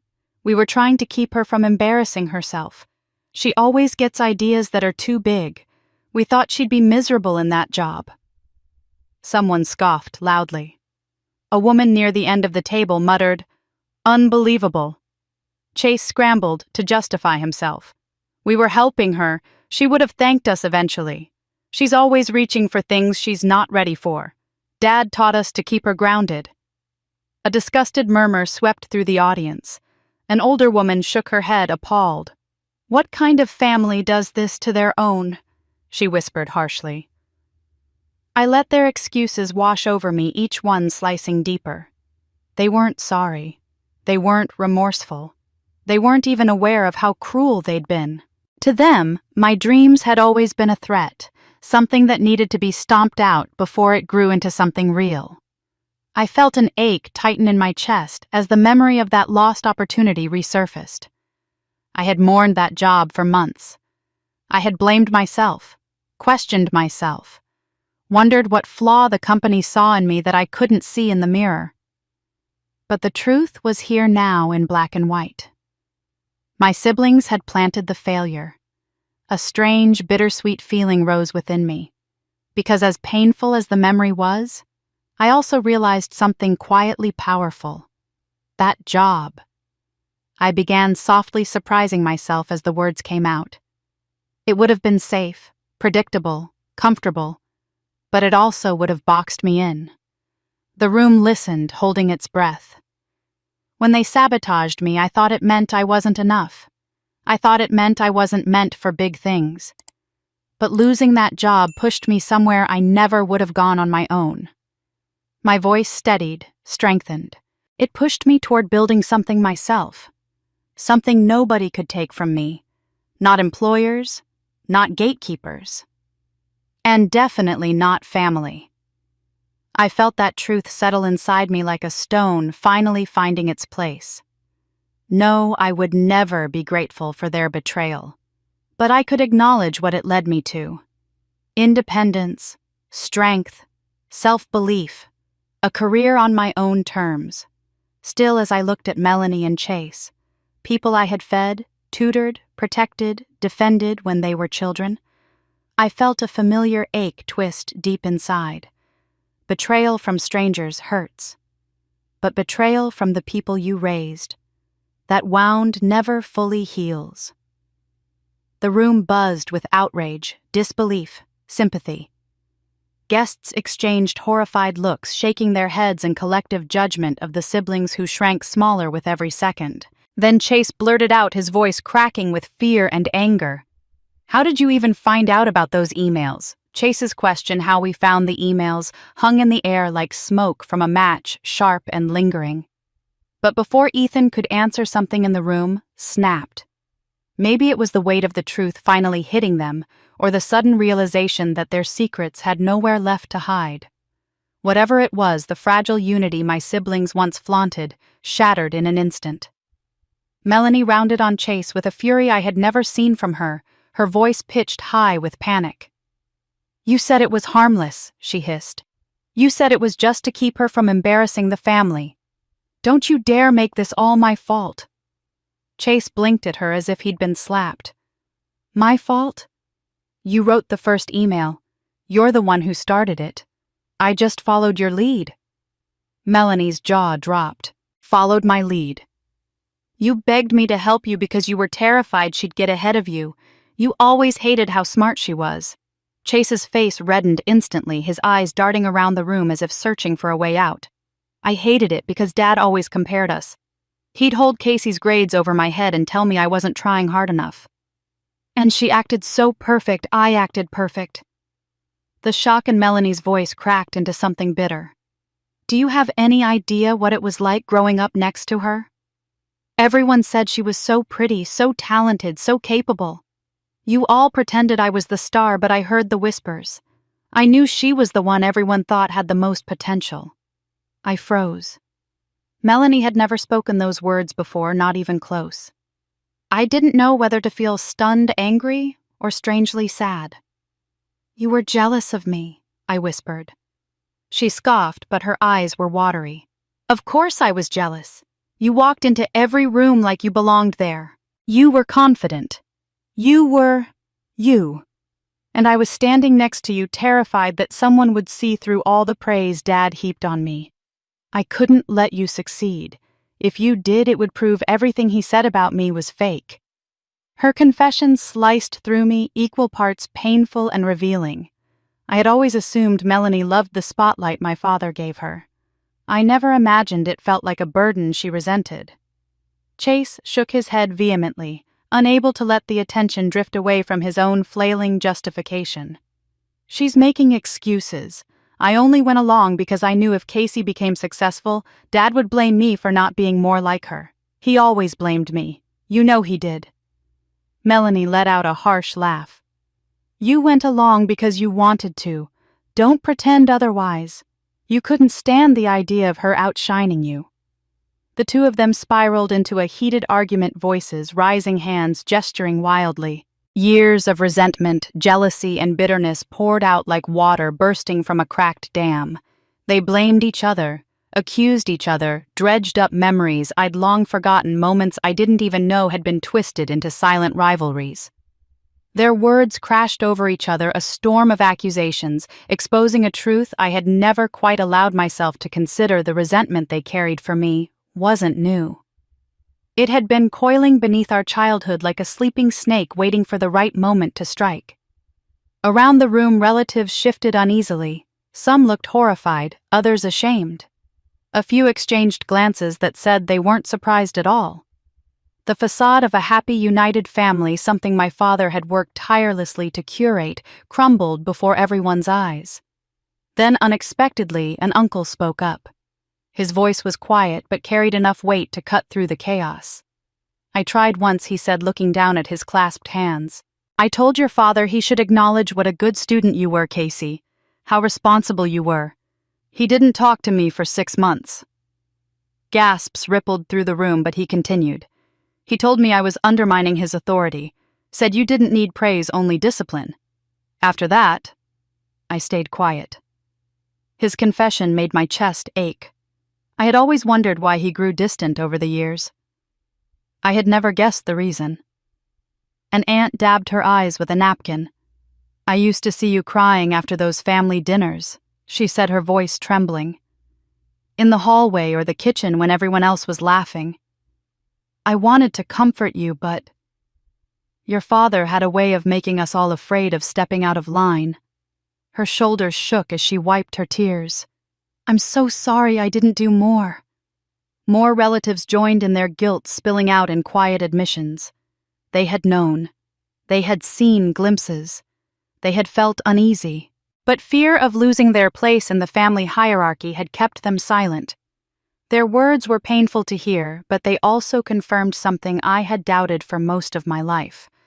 I hadn't imagined it. I hadn't exaggerated. The cruelty had been real. And people had seen it. They had just chosen not to intervene. My father's nostrils flared as he listened to the room turn against him. His face darkened, his lips thinning into a hard line. Finally, he slammed his hand on the table, the sound echoing sharply. That is enough, he roared. This is my retirement dinner, not a spectacle. You will all stop this nonsense right now. But nobody stopped. Nobody bowed their heads or turned their eyes away in obedience. Instead, people leaned back unimpressed. Some even rolled their eyes. The authority he had wielded like a weapon for decades evaporated as quickly as breath in cold air. He slammed the table again. "Quiet," he shouted. Still nobody listened. Even his old colleagues, once loyal to a fault, now looked at him with expressions ranging from disappointment to disgust. The illusion of control he had clung to for so long was collapsing right in front of him. "Stop looking at me like that," he barked, pointing shakily at the guests. "I am the head of this family. You will show respect." His voice cracked on the last word. It was over. Everyone knew it. Everyone saw it. The Emperor had no clothes. And for the first time in my life, I felt no fear as I looked at him. No guilt, no obligation. Just a strange, peaceful clarity. Slowly, steadily, I rose to my feet. My chair slid back with a soft scrape. Every conversation stopped. Every eye lifted to me. And for the first time ever, I didn't shrink under the weight of their attention. I met my father's gaze with a steadiness that surprised even me. Then I lifted my chin, letting my voice carry across the silent room. Enough. When I said, enough. The word left my mouth calm and steady, but inside something shook loose. It felt like a door creaking open after decades of rust, revealing a room I had been too frightened to enter. The room went still, every whisper dying instantly as all eyes turned toward me. For once, I didn't look down or fidget or shrink. I stood tall, the weight of years pressing against my spine but no longer bending it. I looked at each face, my siblings, my relatives, my father, and realized something with surprising clarity. The fear that had shaped my entire life wasn't here anymore.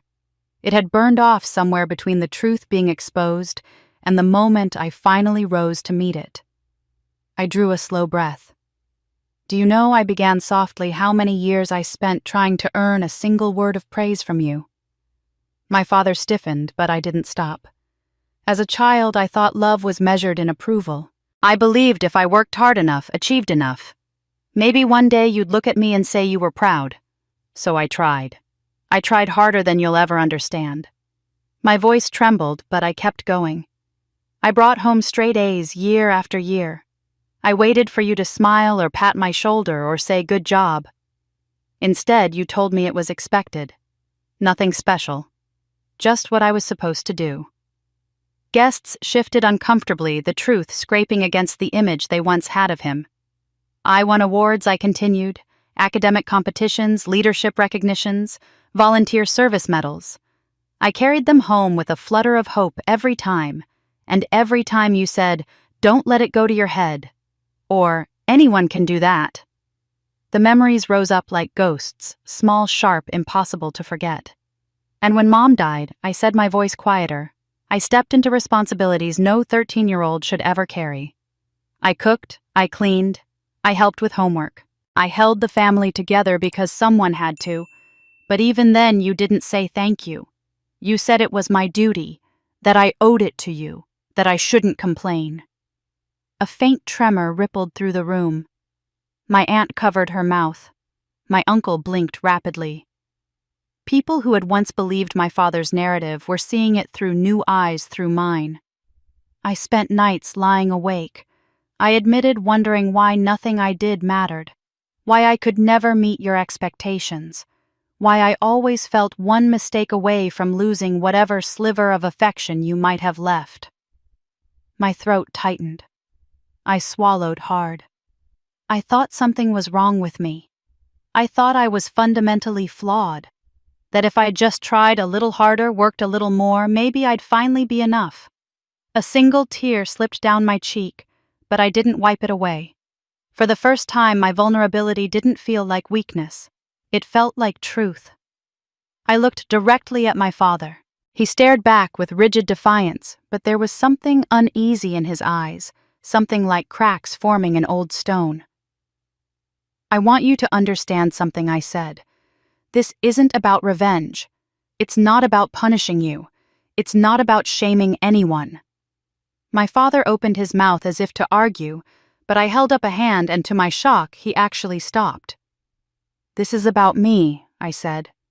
About freeing myself from the years I spent chasing approval from someone who was never capable of giving it. I kept believing that if I just achieved enough, if I built a successful career, if I made sacrifices, if I lived quietly and respectfully, you would finally see my worth. I shook my head slowly. But I see now that nothing I ever did would have changed anything. Your inability to love me had nothing to do with my value. It had everything to do with your own limitations. A murmur spread through the guests, heavy with emotion. Some nodded, others wiped their eyes. It wasn't anger that filled the room, now it was understanding. I'm not speaking these truths to hurt you, I said. I'm speaking them so I can finally stop carrying the weight of them alone. My chest felt both heavy and light, as if years of unspoken words were finally settling where they belonged outside of me. I don't need your approval anymore, I said, letting the words land softly but firmly. I don't need your praise. I don't need you to be proud of me. I don't even need you to understand me. I took a small step forward. I am whole without your validation. My father's nostrils flared, but he didn't speak. His eyes darted from relative to relative, perhaps searching for support and finding none. I didn't let him interrupt. You want to talk about failure? I said, my voice firm, but not cruel. Then let's talk about what failure really is. Several guests leaned forward as if drawn by invisible strings. You failed not because you struggled in your career, not because you made bad decisions, not because life didn't go as you expected. I looked at him steadily, letting the truth settle between us. You failed because you couldn't love your daughter in a way that wasn't conditional. You failed because you valued control more than compassion. You failed because you couldn't celebrate your children's successes without feeling threatened. His face reddened a deeper shade, but I kept going. Being a father isn't just about providing food and a roof. It's about support, encouragement, kindness. It's about lifting your children up, not pushing them down so they stay beneath you. The silence deepened, thick and profound. You had countless chances to change, I said, to grow, to apologize, to choose a different path. But every time you chose your ego over your family. I let out a shaky breath. The next words felt like they were rising from a place inside me I hadn't touched in years. I'm done carrying the blame for the things you couldn't give. I'm done believing I wasn't enough. I'm done letting your voice drown out my own. My heart pounded, but I had never felt more alive, more steady, more free. Then I said the words I had waited a lifetime to say, even if I hadn't known it until now. You didn't break me. You tried, but you didn't. I stand here because I chose to become something better than what you taught me to be. The room was filled with quiet sobs, sniffles, stunned silence. People weren't just listening, they were feeling the weight of the truth with me. My father's eyes bulged with indignation as he searched for control he no longer had. His hands shook, his jaw clenched so tightly I feared he'd crack a molar. Then with a sharp, violent motion, he slammed his fist on the table. You ungrateful, after everything I did for you, he shouted, his voice raw with rage. His fist hit the table so hard several glasses rattled, and his face twisted into something almost unrecognizable. Rage, fear, desperation all tangled together. For a moment, he looked less like the domineering man who ruled my childhood, and more like someone cornered, stripped of every illusion he'd ever used to prop himself up. When he shouted that I was ungrateful after everything he did for me, the words were so loud, so raw, that the entire room recoiled. But then something unexpected happened. He didn't stop shouting. He couldn't. It was as if the dam that had held back every truth he never meant to reveal had cracked under the weight of this night. You think you're better than me? He yelled, his voice cracking. You think you can stand there and judge me? I raised you, I fed you, I put a roof over your head, and now I need help, and you... He cut himself off abruptly, but the damage was already done. The room leaned in, sensing something he hadn't meant to admit. You need help? A relative asked from the far end of the table, her voice wary. My father froze. His eyes darted around the room as if realizing too late that he'd said the quiet part out loud. He opened his mouth, closed it, then tried to recover poorly. I mean, it's a difficult time, he stammered. Retirement is expensive. Life is expensive. And as my children, it's your responsibility. Responsibility to what another voice demanded. Bail you out. A ripple of shock spread through the guests like a wave rolling outward. His neck flushed deep red. I shouldn't have to explain this, he snapped. Family helps each other. That's how it works. After everything I've done for them, it's only fair they help me now. But the room wasn't buying it. People exchanged glances, concerned, confused, uncomfortable. My pulse thudded.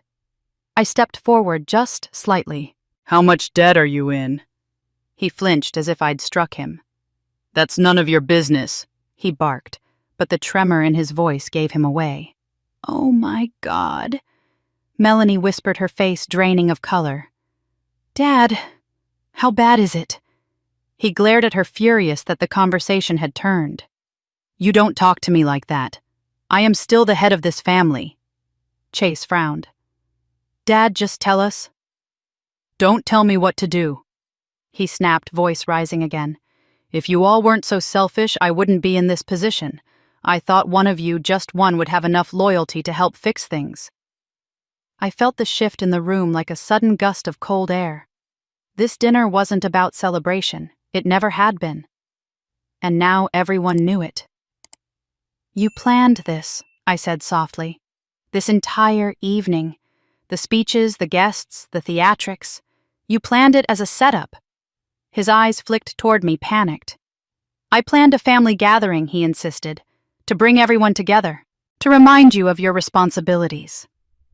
No. I said the truth, settling over me with a clarity I'd never had before. You thought if you could humiliate me, make me feel small, weak, desperate, I'd fall back into old patterns. And then privately, you'd ask me for money. You assumed I'd be the easiest to manipulate. Someone gasped. Another whispered, Dear God. My father's chest heaved, but he didn't deny it. Not directly, he only twisted the narrative in the way he always had. You owe me, he snarled.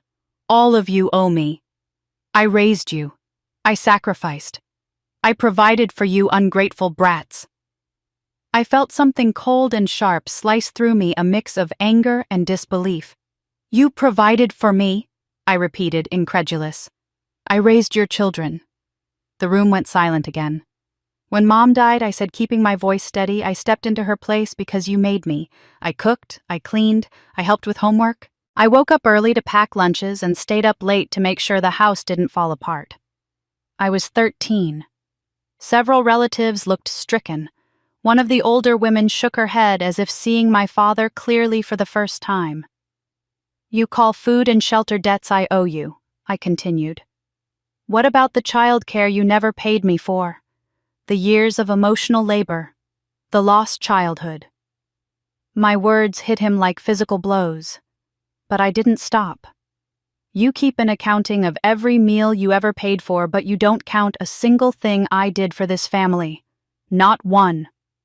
My father's face contorted in anger and humiliation. That was expected of you, he spat. A daughter's duty.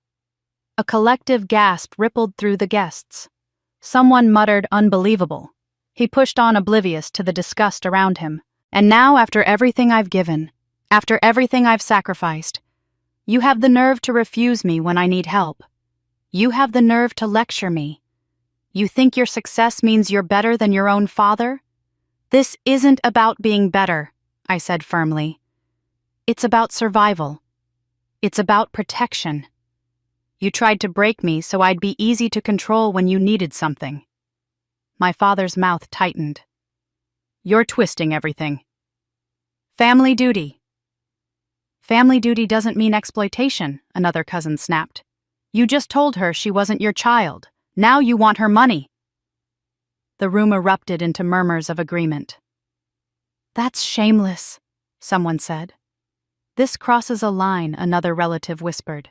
"Even for him." My father looked around frantically searching for anyone to back him up. But he found only anger, disappointment, pity. The authority he once wielded so easily was gone, dissolved under the weight of his own actions. He shook his head, voice cracking. "You're all misunderstanding. I didn't mean—" But for the first time in his life, nobody was listening to him. He looked small, smaller than I'd ever seen him. He had always believed fear could hold a family in place, but now fear had evaporated. And without it, he had nothing. I studied him, feeling an emotion I never expected to feel for him, pity, but intertwined with it was something much harder still. I lifted my chin, meeting his gaze with an unshakable calm. "I won't be paying your debts." The words came out of me with a steadiness I didn't fully recognize as my own. "I won't be paying your debts." Silence followed, not the shocked kind that comes with scandal, but the heavy, contemplative quiet of people witnessing a long-overdue truth, finally spoken aloud. My father blinked at me, as if I'd slapped him, his mouth opening slightly before closing again, unable to understand or unwilling to. I held his gaze not with anger, but with clarity. For the first time in my life, I wasn't bracing for retaliation or scrambling for approval. I was simply telling the truth. "I'm not refusing out of spite," I said, my voice low but firm. "I'm refusing because I've learned what happens every time I try to help you." He scoffed loudly, but I didn't give him space to interrupt. Any kindness I offered was twisted into a weapon. I continued. Every time I tried to show support, it was used against me. When I helped Melanie financially during college, you told people you were the one supporting her, and then turned around and criticized me for showing off. When I sent money home after landing my first consulting gig, you sneered that it was barely worth anything and asked why I couldn't give more. When I offered advice, you ignored it until someone else said the same thing, and then you acted like you always knew best. I paused, letting the memories wash through me, sharp but strangely distant, as if they belonged to someone I no longer was. And when I built a life for myself, I said softly, "You dismissed it as luck or exaggeration. You belittled my achievements and mocked my ambitions. You told anyone who would listen that I was lost, naive, or delusional. You made sure no matter what I did, I felt small." He shook his head angrily. "That's not—" "It is," I said firmly, and I let it continue for far too long. A murmur of agreement passed through several guests. One older woman near the corner nodded slowly, as though she'd been waiting decades to hear someone say these words out loud.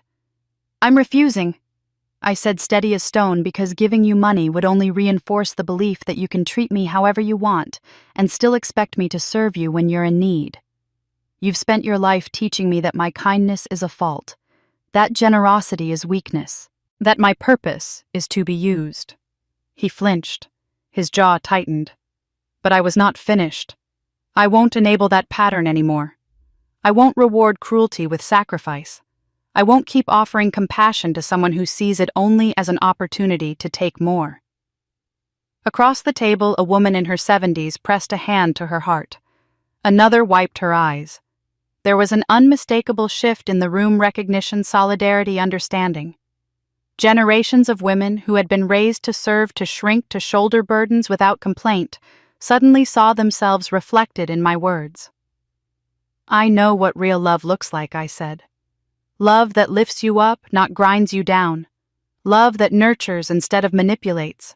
Compassion doesn't require blind obedience or self-erasure. It doesn't come with strings attached. And it doesn't demand sacrifice in exchange for basic respect." My father's lip curled. "You think you're so righteous now, don't you?" "No," I said gently. "I think I'm finally honest with myself most of all." I allowed my gaze to drift across the faces around the room. There was pain there, yes, but also pride. At least half the older women nodded, some whispering to each other with tight smiles. For years, I continued, I believed that being loyal meant being silent, that family meant obligation no matter the cost. But I've learned that real family is built on mutual respect, not fear. On support, not exploitation. On love, not power. My father's brows knitted together, his expression twisting into something darker. Behind him, Melanie looked torn between shame and defensiveness. Chase stared at the floor, absorbing it all in stunned quiet. "You failed in your role as a father," I said, not shouting, not accusing, just stating a truth that had been waiting decades to be acknowledged. Not because you struggled financially, not because you faced hardships. Those things don't make a bad parent. Some of the best parents I know had nothing but still gave their children love. I let the weight of that settle before continuing. You failed because you chose your ego over your children's well-being, because you valued control more than connection, because you punished independence and rewarded obedience, because you withheld affection like it was a prize to be earned and you used shame as a tool to keep your family in line. He bristled. "That's enough." "No," I said, stepping forward slightly. "That's the truth." Around the table, heads nodded slowly. "You had choices every step of the way," I said. "You could have celebrated all your children, not just the ones who fit your image. You could have apologized for the moments you were wrong. You could have changed. You could have grown. But you didn't. And I can't pretend that biology alone is enough reason for me to tolerate abuse." A ripple of pain crossed his face, just a flicker, but it was quickly smothered by fury. "You think you're better than this family," he spat. "No," I said with quiet strength. "I think I'm better than who you taught me to be." One of the older guests whispered to her companion, "I wish I'd had her courage at that age." Another murmured, "She's right. Every word." It was strange, empowering, and heartbreaking all at once. "I'm choosing myself," I said, "not because I hate you, not because I want revenge, but because I refuse to lose myself just to earn your approval, a thing you were never willing to give." I paused, inhaling deeply, letting the air fill the space in my lungs that had once been occupied by fear. "I won't be paying your debts. Not now. Not ever. Not because I'm cold, but because I've finally learned something you never wanted me to understand." I leaned in just enough that he couldn't pretend he didn't hear me. "My value isn't determined by what I can give you." He stared at me, breathing hard, as if grappling with a reality he had never prepared for. Around us, the room felt charged, electrified by truth, heavy with revelation. Then slowly, like a door slamming shut, his expression hardened into something icy and bitter. His eyes narrowed to slits. "If that's how you feel," he growled, his voice low and venomous, "then you are no daughter of mine." His words. "You are no daughter of mine." Hung in the air like a slap, sharp enough to sting, but hollow enough to reveal their emptiness. A younger version of me would have collapsed under the weight of them. She would have cried quietly, apologized desperately, begged him to reconsider. But the woman standing here now felt strangely steady. His sentence didn't break me. It confirmed everything I already knew. Before I could respond, I felt Ethan step forward beside me. Not intruding. Not taking over. Just standing close enough that I felt his presence like a warm wall at my back, solid grounding calm. My father sneered at him. "And you," he said, pointing an accusatory finger at Ethan. "You filled her head with all this disrespect. You're the reason she's ungrateful." Ethan didn't flinch. His expression remained measured, almost serene. "Actually," he said quietly, "I'm the reason she's finally free." A ripple of surprise moved through the room. My father's nostrils flared. "Free? She's delusional. And you're manipulating her." Ethan shook his head.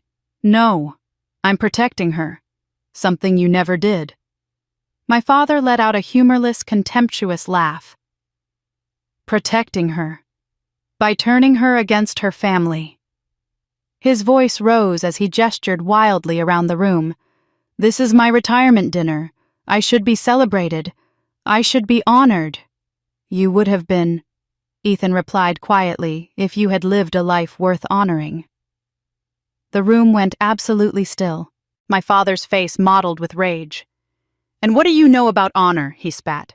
"You're just some tech guy. You don't know anything about this family." Ethan reached calmly into his jacket pocket. My breath caught. Not from fear, but from the sudden tension that rippled through the room as everyone witnessed his deliberate, measured movement. He wasn't angry. He wasn't impulsive. He was prepared. He pulled out a slim folder embossed with a corporate legal watermark, one I recognized instantly from years of reviewing contracts and compliance documents. He placed the folder on the table between us with quiet precision. "Actually," Ethan said softly, "I know far more than you think." My father eyed the folder with suspicion. "What is this supposed to be? More lies, more theatrics." "No," Ethan said. "It's the truth. And unlike your stories, it's documented." He opened the folder. Inside were printed emails, signatures, financial ledgers, and internal review reports, dozens of pages neatly clipped and tabbed. Legal evidence laid out with the kind of meticulous care Ethan applied to everything he touched. I frowned slightly, not yet understanding where this was going. My father scoffed. "I'm not interested in your nonsense." "You will be," Ethan replied. He turned the first page so my father could see it clearly. "This is a report from your former company's compliance department," Ethan said. "It details a series of unauthorized financial transfers from your division over the last 5 years of your employment." My father's face paled, though he tried to hide it. "That's internal paperwork," he snapped. "You shouldn't have access." "I didn't steal anything," Ethan said calmly. "These documents were provided by a whistleblower within the company. Someone who came forward after learning that Casey, the woman whose achievements you dismissed, was the consultant who saved your division from collapsing." A few guests gasped. My father stiffened visibly, his hands curling into fists. Ethan continued, his voice steady.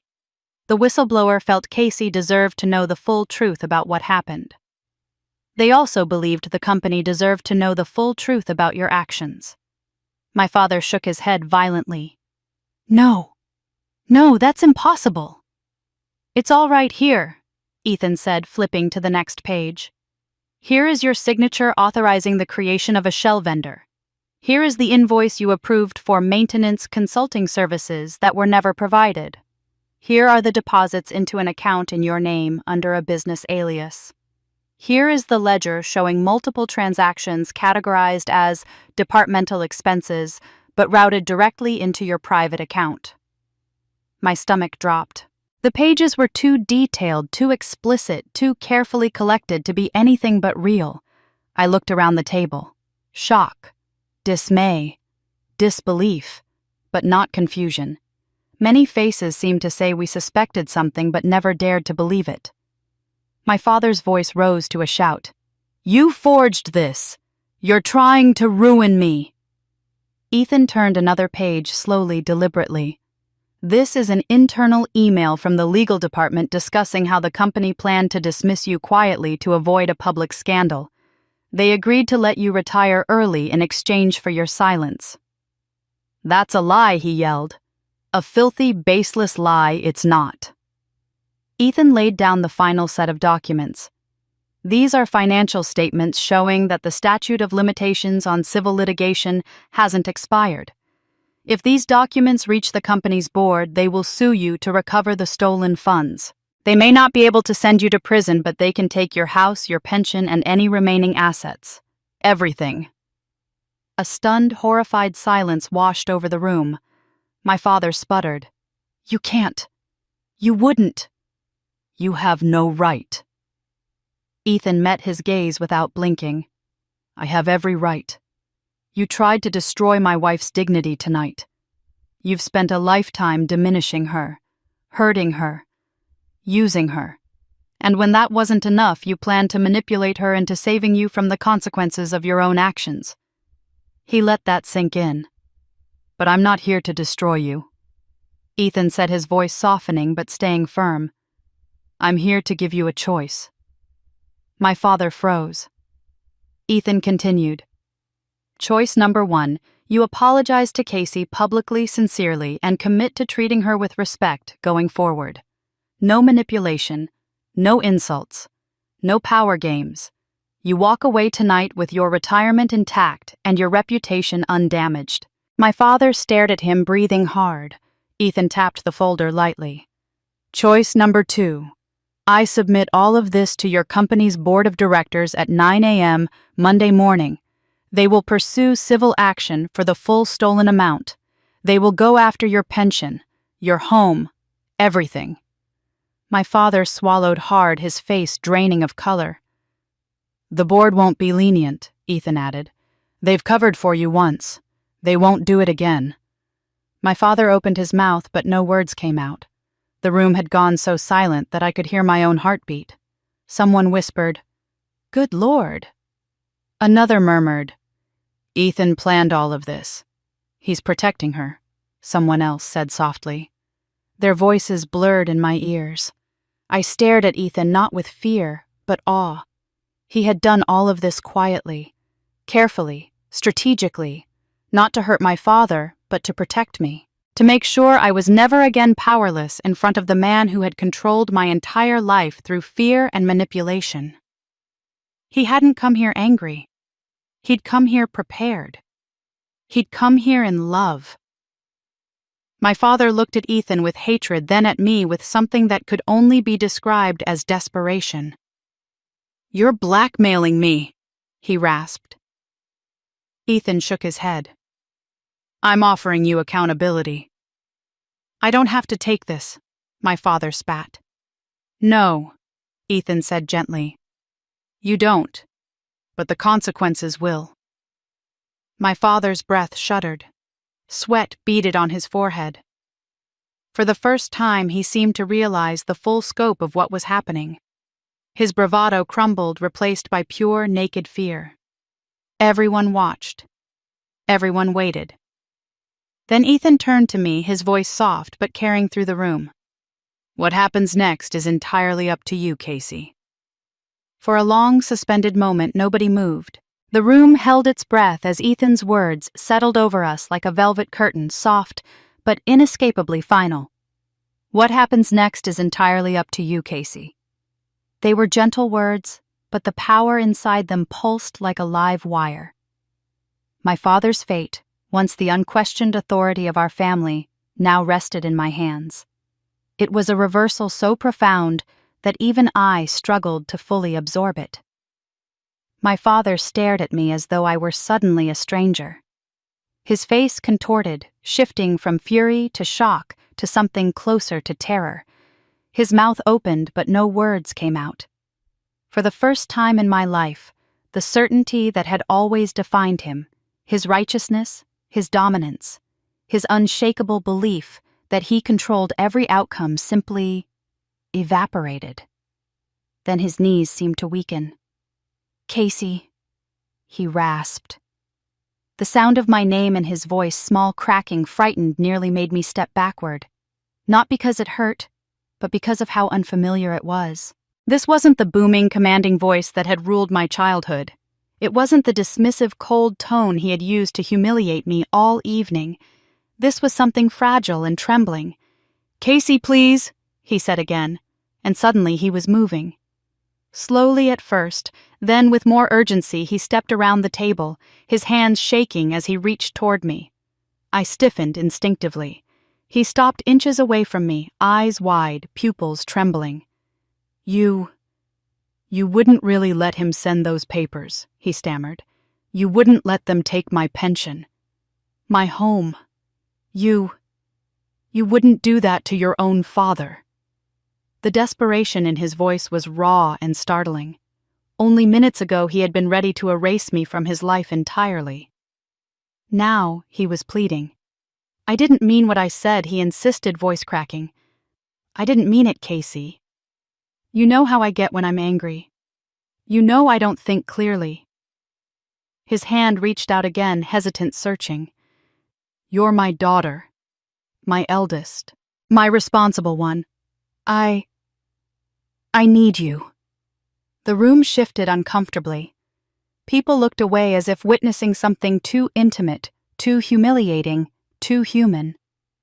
The man who had ruled through fear and pride was now reduced to a trembling figure begging for mercy he had never shown. He reached for my hand. I stepped back. His breath hitched a sound halfway between a gasp and a sob. "I'm sorry," he blurted. "All right, I'm sorry. I shouldn't have said those things. I didn't mean them. Please, just tell him to put the papers away." His voice broke entirely. "I'll do better. I'll try. Just don't let them take everything." His words echoed tense and trembling through a room so silent I could hear the soft clink of a spoon settling on a plate 3 tables away. My father. Begging. Not demanding. Not expecting. Begging. After a lifetime of him towering over me, the reversal was dizzying. A murmur rippled behind him. "Enough," a voice said softly but firmly. My eyes snapped to the sound. It was Melanie. She looked shaken, her face blotchy as if she had been crying quietly behind her hands. Her voice trembled, but her gaze was steady. "Dad," she said, "stop. Casey isn't responsible for this. None of this is her fault." My father's head jerked toward her. "Don't you start," he warned, but even his threat sounded hollow. Melanie swallowed hard. "No. I need to say this."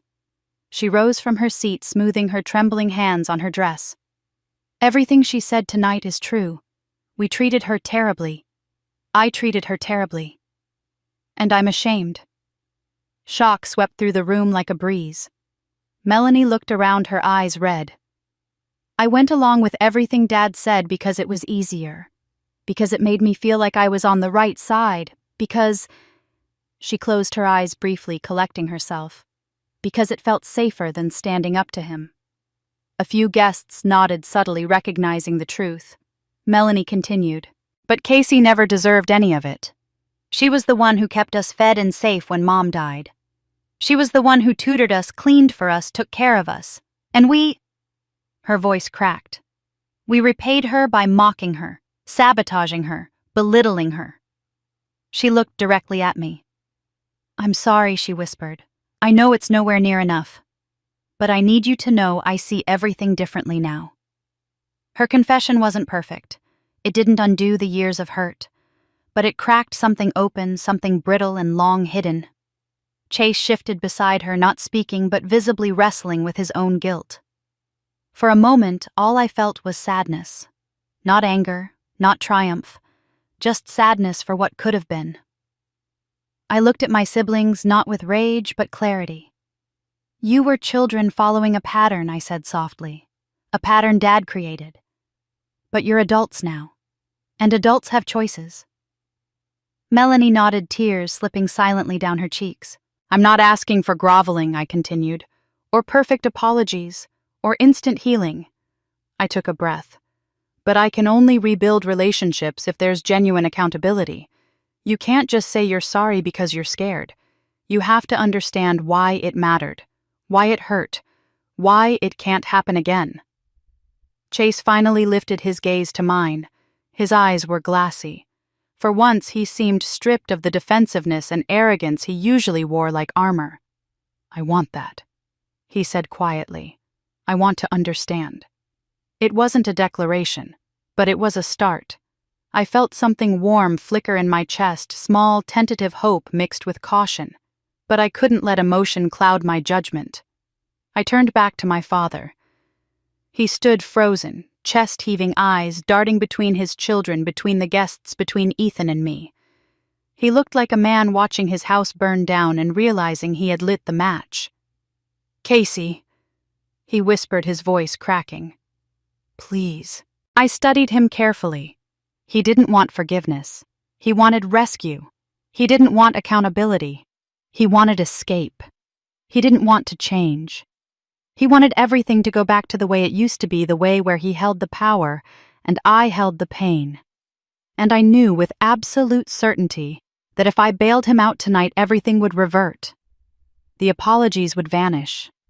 The humility would evaporate. The cruelty would return twice as vicious, reinforced by the knowledge that breaking me still worked.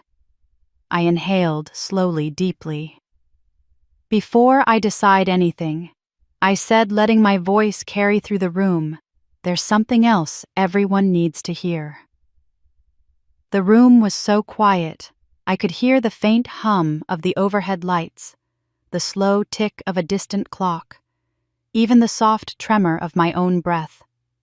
Every face was turned toward me, some anxious, some ashamed, some bracing for whatever I was about to say. Even Ethan, steady as always, watched me with an expression both protective and trusting, silently telling me the same thing he'd said all night. Whatever you choose, I'm with you. I swallowed my throat tight. My father stared at me with panicked anticipation, his hands still half extended as if he expected me to rescue him at any moment. My siblings looked fragile, shaken, uncertain. And through it all, I felt something stirring in me. Courage, yes, but also grief. Grief for everything we lost, because none of them could love without conditions. There's something I've never told any of you, I began softly. A ripple of unease moved through the room. My father frowned. Melanie stiffened. Chase blinked rapidly. I didn't tell you, I continued, not because I wanted to keep secrets, but because I was afraid. Afraid that if you knew the truth, Dad would twist it. Afraid he'd accuse me of trying to outshine you. Afraid he'd use it to punish me or punish you. I paused, steadying my voice.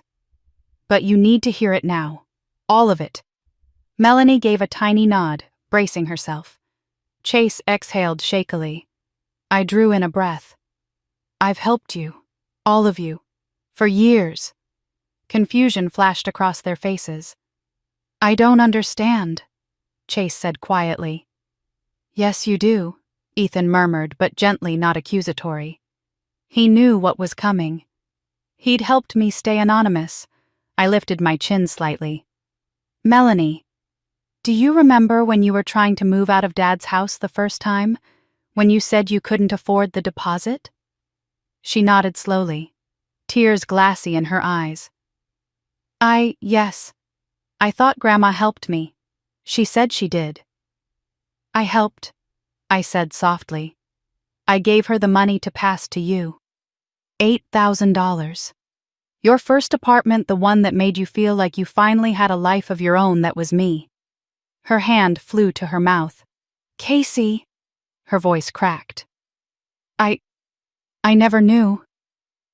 You weren't supposed to, I said gently. I didn't want you to feel like you owed me anything. I just wanted you to be safe. Melanie let out a sob so small and broken it nearly undid me. And Chase? I continued. He blinked, confused. Me? I nodded. You once told the family you got a scholarship for graduate school. That wasn't true. Chase's breath hitched. How did you? Because I paid the remaining tuition, I said. $15,000. You were short. You were considering dropping out, and I didn't want your life to derail because Dad wouldn't help you. He sank back in his chair like his bones had turned to water, his eyes wide red, devastated. Casey, I told everyone Dad helped me. I know I said. I told him I'd done it. He told me to stay quiet so you wouldn't get arrogant. Chase closed his eyes, a single tear sliding down his cheek. And the retail shop. I said softly, turning toward our youngest sibling, my half-brother Nathan, who had been quiet all night, pale and trembling. The investor who believed in your business when no bank would lend to you. That was me. $25,000. He let out a strangled sound, half gasp, half sob. No, Casey, I told everyone I earned that. That I convinced someone with my pitch. You did. I said, my voice gentle. You convinced me. Your business plan was solid. You just needed someone to take a chance on you. I wanted you to have the chance I never got. Silence swept through the room again, so profound, it felt like a physical thing. Melanie was crying openly now, tears streaming down her cheeks. Chase looked like a man who had just realized his entire life had been built on a lie, not one he'd told, but one he'd believed. Nathan covered his face with both hands, his shoulders shaking violently. My father's expression morphed from confusion to disbelief, to something that almost looked like rage, but it was rage at losing control, not rage out of love. And still, I wasn't finished. "I didn't help you so you would owe me," I said. "I helped because I loved you, even when it hurt, even when it wasn't returned, even when I was completely alone." I took a long breath. "I helped because I didn't want you to become like him." My father flinched as if struck. "I didn't want you to grow up believing worth was conditional," I continued. "I didn't want you to think love had to be earned through obedience or fear. I didn't want you to repeat the patterns he taught us." "Casey," Melanie whispered through tears, "why didn't you tell us? Why did you do all that in secret? Because if Dad found out, I said he would have twisted it. He would have told you I was trying to make you feel indebted or inferior. He would have used my generosity to hurt you or to punish me. Keeping it secret was the only way to protect you." Melanie shook her head, sobbing. "I don't deserve that. I don't deserve you." "No," I said softly. "You didn't deserve what he did to you either. We all grew up in a system designed to keep us divided, but we chose to follow it," Chase said, voice breaking. "We chose to follow him instead of protecting you." Casey, I'm so sorry. I don't know how to make this right." His face crumpled, and to my astonishment he sank to his knees, not to beg, but because the weight of his guilt seemed to crush him physically. Nathan stood, shakily wiped his eyes, then walked toward me. When he reached me, he dropped to his knees too. I was jealous, he confessed, voice shaking so badly it was barely a whisper. "I always knew you were smarter than me, better than me, and every time you succeeded it made me feel small. I didn't know how to deal with it. I should have admired you. Instead, I joined in." "I'm sorry. I'm so sorry." Melanie stepped forward next, her face wet with tears. She didn't kneel, but she placed a trembling hand over her heart. "I don't expect you to forgive me," she whispered, "but I want to be someone who deserves forgiveness someday. I want to do the work. Please. Just don't shut me out. Let me try." I swallowed hard. Their remorse felt real, not convenient, not fearful, not performative. Genuine, painful, human. My father, however, remained rooted in place. His face was twisted, his eyes darting from his weeping children to the guests, to the documents Ethan had presented to me. He looked overwhelmed, furious, ashamed, terrified, and completely unable to form a single sincere word. I felt a deep ache in my chest, a lifetime of longing and grief and hope that had never been returned. And now, something else. Resolve. "Helping all of you," I said gently, "was my choice. I don't regret it. Not a single dollar. Not a single sacrifice." My siblings sobbed harder. "But you all need to understand how painful it was," I added. "How lonely. How much I wanted someone to see me not for what I gave, but for who I was." I felt tears slip down my cheeks. This time I let them fall. "And tonight," I said, looking slowly around the room, "you finally did."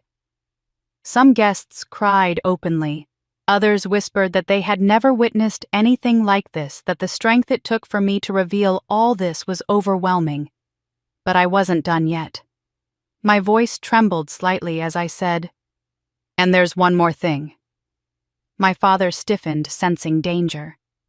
My siblings looked up at me with tear-stained faces. Everyone leaned in, breath held, hearts pounding. I reached slowly into my bag.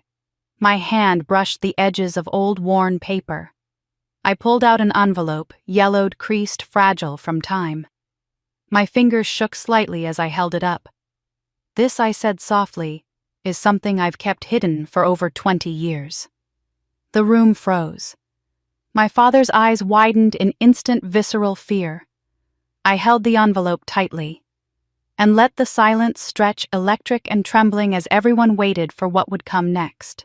The envelope felt heavier than anything I had held before, heavier than the documents Ethan placed on the table, heavier than the years of memories I had carried inside me, heavier even than the truth I had just revealed about helping my siblings. The room seemed to dim around the edges, as all attention funneled toward the yellowed paper in my hands. "My aunt gave this to me 5 years ago," I said quietly.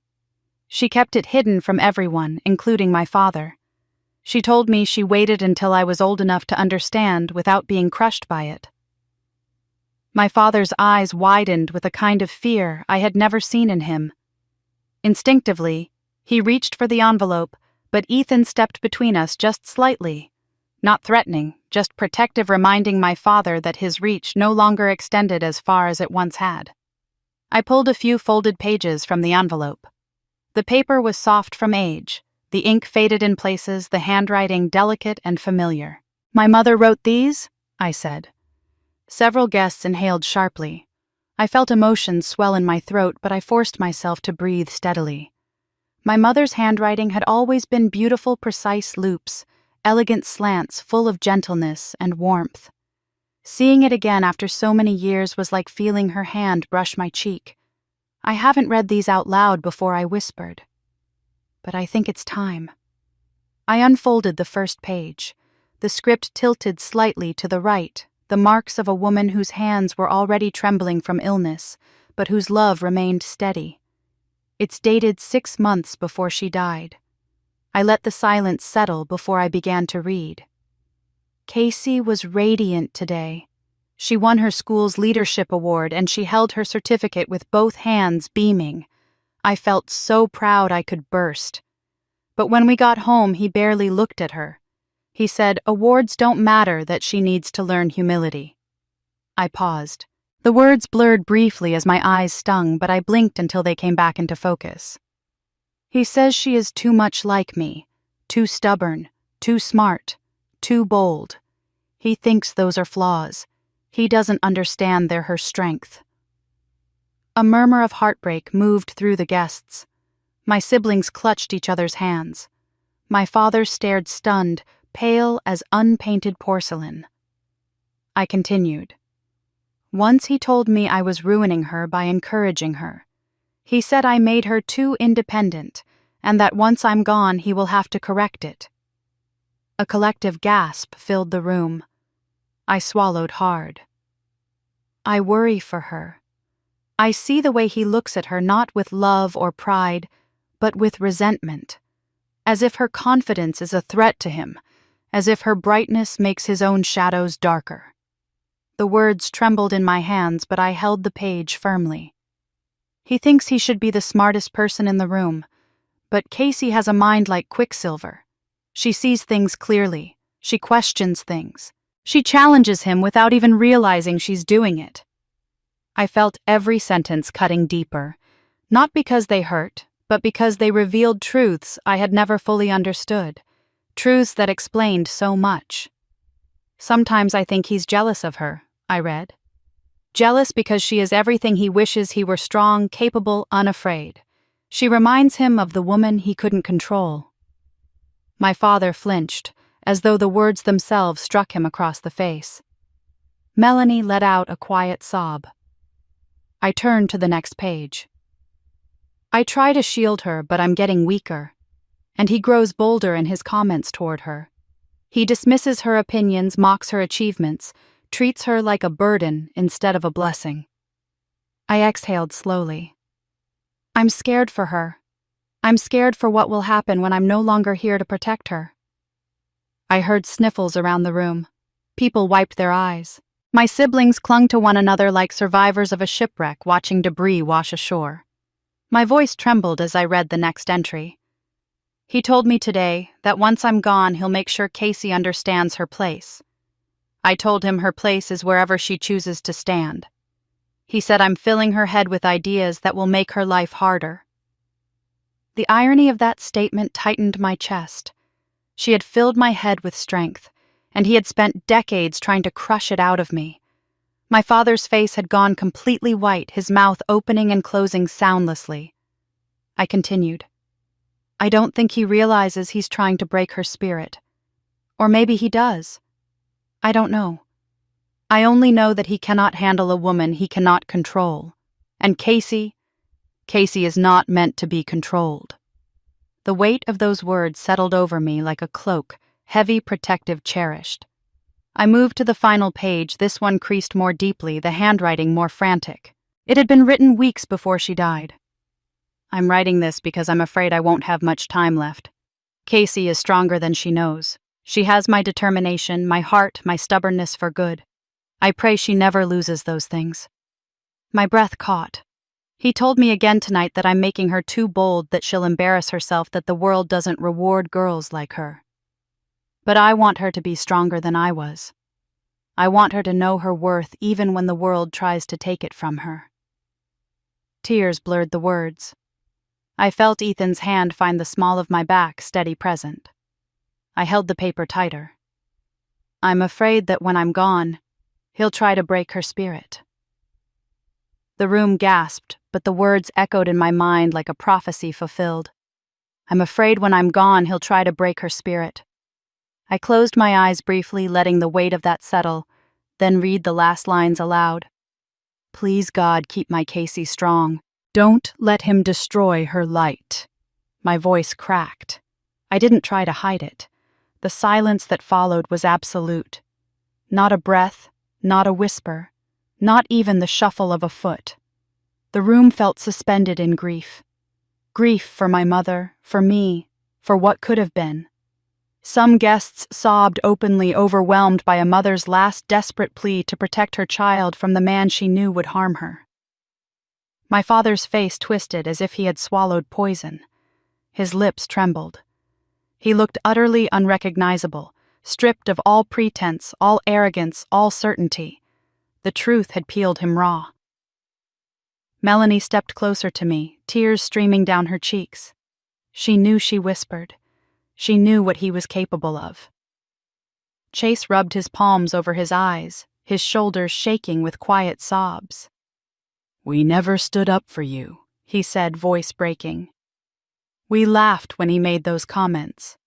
We joined in. And all along, you were the one who needed protection most. Nathan let out a cry, sharp, aching, and lowered his head into his hands. And the older women present, those who had lived with men like my father or watched their mothers live with them, nodded slowly, painfully. One murmured, I've seen this before. Too many times. Another whispered, He wasn't punishing you because you were weak. He was punishing you because you were strong. They understood. They had lived it. My siblings clung to each other, crying softly, finally seeing the pattern that had shaped our lives. His praise of them wasn't love. It was reinforcement. Compliance rewarded. Strength punished. They had been safer because they had been less threatening. I had been punished because I reminded him of the woman he could never control. I looked at my father. His eyes darted between the diary pages, my face, and the horrified faces around him. He shook his head violently. She made that up, he said, but his voice was weak, unconvincing. She was sick, confused. No, I said softly. She was clear. She was consistent. And she was right. His denial crumbled in his throat. My mother's voice, in ink, in love, in fear, had exposed the truth he had buried for decades. I folded the pages gently, reverently, placing them back in the envelope. Then I lifted my gaze. But there's one more thing my mother wrote, I said, my voice steady, despite the tears burning in my eyes. I held the envelope against my chest for a long moment before lowering it to my side. The room had grown so quiet, I could hear the soft hum of the ceiling lights, the distant clink of dishes being cleared in another ballroom. People were still absorbing my mother's words, the truth she had written with a dying hand, the truth she prayed someone would one day hear. My father looked hollow, stripped of his bluster, trembling small. I took a slow breath, gathering the strength to deliver the final truth I had kept hidden, even from myself until recently. There's something else, I said. My voice steady but soft. Something that happened years after my mother died. Something I didn't understand until 6 months ago. My father's head snapped up, dread flashing across his features. He knew. Somewhere in that fractured conscience of his, he knew what was coming. 6 months ago, I had met with a potential client, an older man named Gregory Barnes, a respected figure in state-level economic development circles. During our third consultation, he hesitated as he looked at my last name. Then he asked, "Are you by any chance related to a Robert Graham?" I had answered cautiously, telling him yes, he was my father. Gregory had gone pale with discomfort. Later that day, after hours of visible internal conflict, he asked to speak with me privately. That was the moment my life veered into a truth I never imagined. I turned now to face the room, letting my gaze sweep across faces filled with expectation, shock, sorrow. 6 months ago, I began. A former member of an award committee approached me. A man who had once been part of selecting regional winners for the 30 Under 30 Entrepreneurial Awards. Several gasps rippled through the guests. Many recognized the award, knew how competitive it was, how prestigious. Some even seemed surprised that I'd been in the running. My father flinched again. "I was nominated when I was 30, I said. "I never knew who nominated me, and I never told anyone because—" My throat tightened. Because I didn't get it.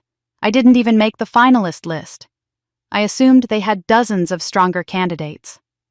I moved on. That had been the official version of events. The one I'd told myself to soothe the old familiar sting of rejection. But the truth had been far uglier. This man, Gregory, became a client of my firm. I continued, and after working with me a few times, he realized who I was, whose daughter I was. My father closed his eyes as if bracing for impact, his jaw tightening. He told me he'd been haunted for years, I said. That he'd carried guilt he didn't know how to resolve. A hush fell over the room. Then I nodded to Ethan, who had already prepared the next reveal. He tapped his tablet, pairing it with the ballroom projector. A screen descended from the ceiling with a soft, mechanical whir, and a moment later, my father's name appeared at the top of an email. His email address, his signature block, his words. People leaned forward instinctively. "I had no idea this email existed," I said. "Not until 6 months ago. Gregory told me he'd saved it because something about it had felt wrong from the beginning." Ethan enlarged the top of the message so everyone could read the header clearly. "Sent 12 years ago," I said quietly. On the day the committee was finalizing the list. My siblings stared at the screen, stunned. Melanie's hands flew to her mouth. Chase's face drained of all color. I focused on the lines I had read so many times since that day, words etched into my memory like scars. My father, I said, sent an email asking the committee to remove me from consideration. The shock in the room was immediate and visceral. Several people gasped loudly enough that the sound echoed off the crystal chandeliers. Some covered their mouths.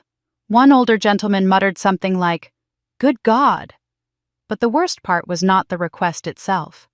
It was the tone, cold, precise, calculated, not written in anger, written with intention, with malice. I stepped closer to the screen and read aloud from the email, though every word was already imprinted on my heart. "To whom it may concern," I said, "I understand my daughter Casey Graham has been nominated for the upcoming entrepreneurial awards. I feel obligated to inform you that she is—" My voice caught. I steadied myself.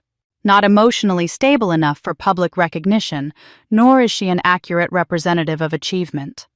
Her behavior has been erratic for years, and honoring her would reflect poorly on the integrity of your committee." A chorus of horrified whispers rippled through the room. "She tends to exaggerate her accomplishments." I read each word, slicing deeper, "and does not come from a family environment that can support such recognition responsibly. It is in everyone's best interest that she be quietly removed from consideration." Someone in the audience let out a sharp, pained sob. The heartbreak in the air was thick, suffocating. The screen glowed with my father's typed signature. Sincerely, Robert Graham. I lowered my gaze for a moment before lifting my eyes to the room again. This, I said softly, was sent by my father. My father's face had gone ashen, his hands trembling violently. He pressed his lips together as if trying to hold in the truth through sheer force of will. It was the strongest nomination the committee had, I said. That's what Gregory told me. They had been ready to place me in the top finalists. But after receiving this, I gestured toward the screen. They were afraid. They didn't want to risk honoring someone whose own father claimed she was unstable. Ethan zoomed in on a particularly damning paragraph 1 that still had the power to make my stomach twist. If you proceed with her nomination, our family will not support your organization in any way. I let the words sink in. He had used my entire family as leverage. He had traded our name, our identity, to block me. Melanie broke into an audible sob. "Dad! Dad, how could you?" My father didn't answer. His face crumpled, the rigid lines collapsing into something broken and lost.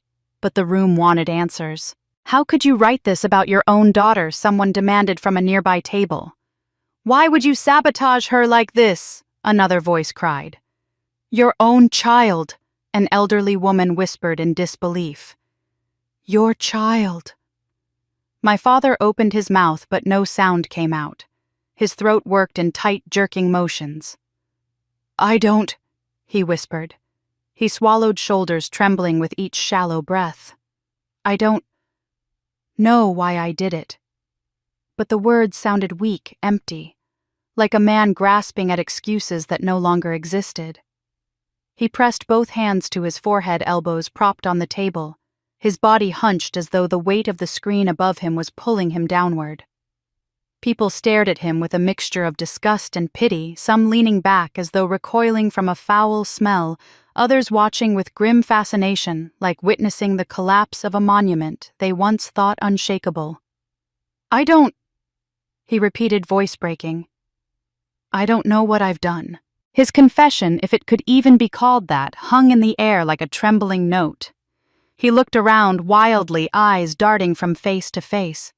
Nobody came to his defense. Nobody offered comfort. Even his oldest friends looked away. Then his gaze landed on me, and something inside him shattered. He slumped fully into his chair, burying his face in his hands. His voice came out in a broken whisper. "What have I done?" He choked on the last word, shoulders shaking, tears slipping between his fingers, just as my mother's diary had predicted, just as she had feared. And I watched him crumble, the man who had spent my entire life trying to break me. The room watched, too breathless, waiting for what I would say next as the final piece of truth poised itself on the edge of my tongue. Because for the first time in my life, I held all the power he had tried so desperately to steal from me. And yet, as I looked at him slumped in his chair, his hands covering his face, his body trembling, the echo of his broken "What have I done?" still hanging in the air, I felt a swirl of emotions far more complicated than triumph. I expected to feel vindicated or satisfied. I thought I might finally feel the justice I'd been denied for decades. But what swelled in my chest wasn't victory. It was grief. Grief for the mother who saw this coming and couldn't save me. Grief for the child I once was trying to earn a love that would never be given. Grief for the family we might have been if he hadn't been so afraid of strong women. Grief for the years I had spent believing I was the problem.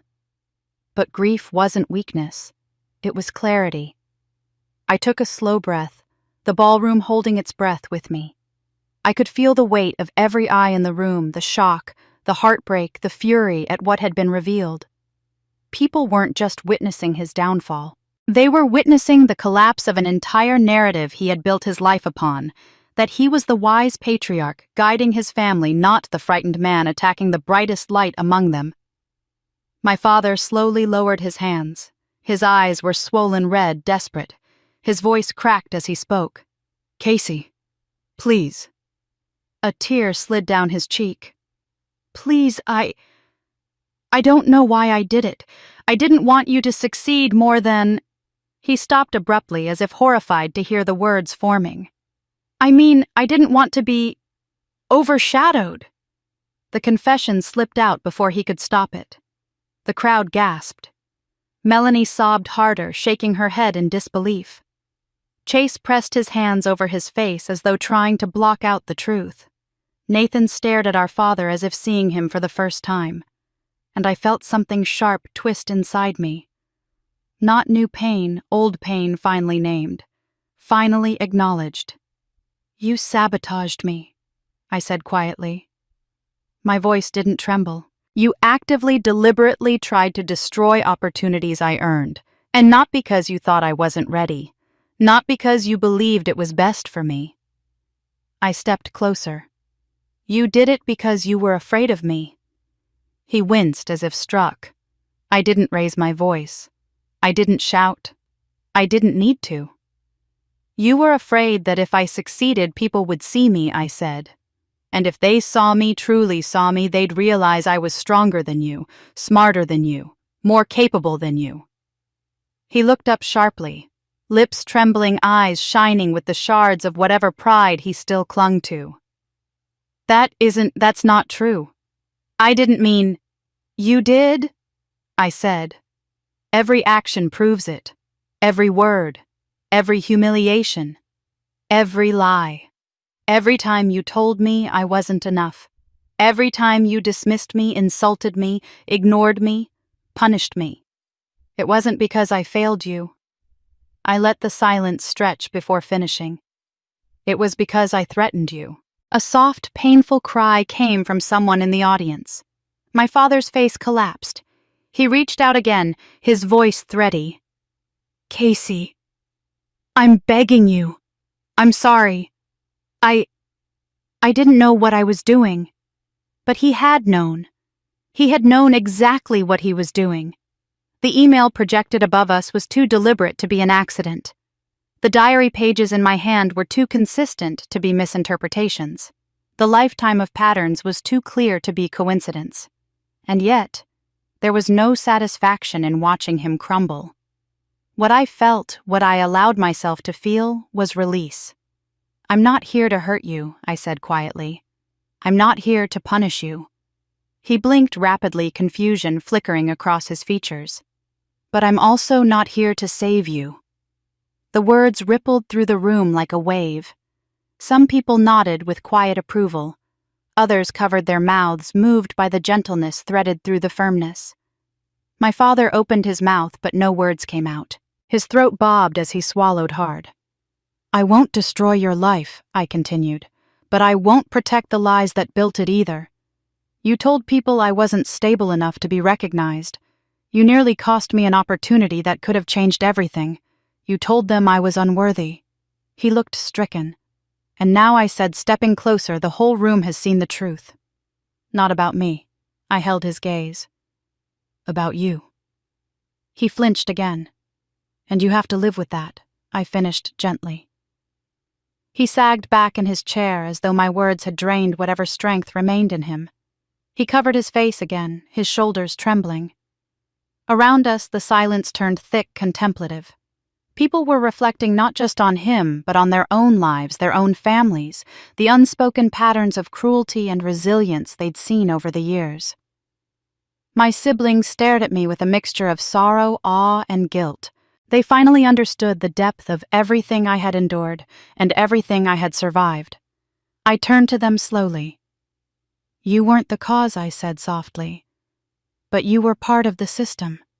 A system he created, and one that almost broke me." Melanie choked back a sob. "Casey, I'm so sorry. I know I whispered." Chase wiped his eyes. "We can never repay you." "You don't have to," I said. "You just have to change." They nodded desperately. My father made a small sound, half sob, half whisper. "Casey, please." I looked at him one last time, and all the years of pain settled into a single, peaceful truth. "I am done begging for your love," I said. "But I am not going to hate you. I won't spend my life carrying the weight of what you did. That weight belongs to you. His face crumpled completely and he bowed his head into his hands again, as though finally understanding the enormity of what he had done, what he had lost, what he had sacrificed to maintain a control that never actually existed. "What have I done?" he whispered again, voice breaking. "Oh God, what have I done?" The room watched him collapse under the truth that had finally caught up with him. And in that moment, I felt free, not because he was broken, but because I no longer was. I inhaled deeply, pulling my mother's strength into my lungs, her words into my heart. Then I straightened my shoulders. Because the night wasn't over. There was still one more thing I needed to do. The room stayed suspended in silence after my father's broken whisper, but something had shifted subtly at first, then unmistakably. It was as if people were waking up from a long collective trance. The truth had cracked open the carefully polished veneer of this celebration, and now everyone could see clearly what had always been there.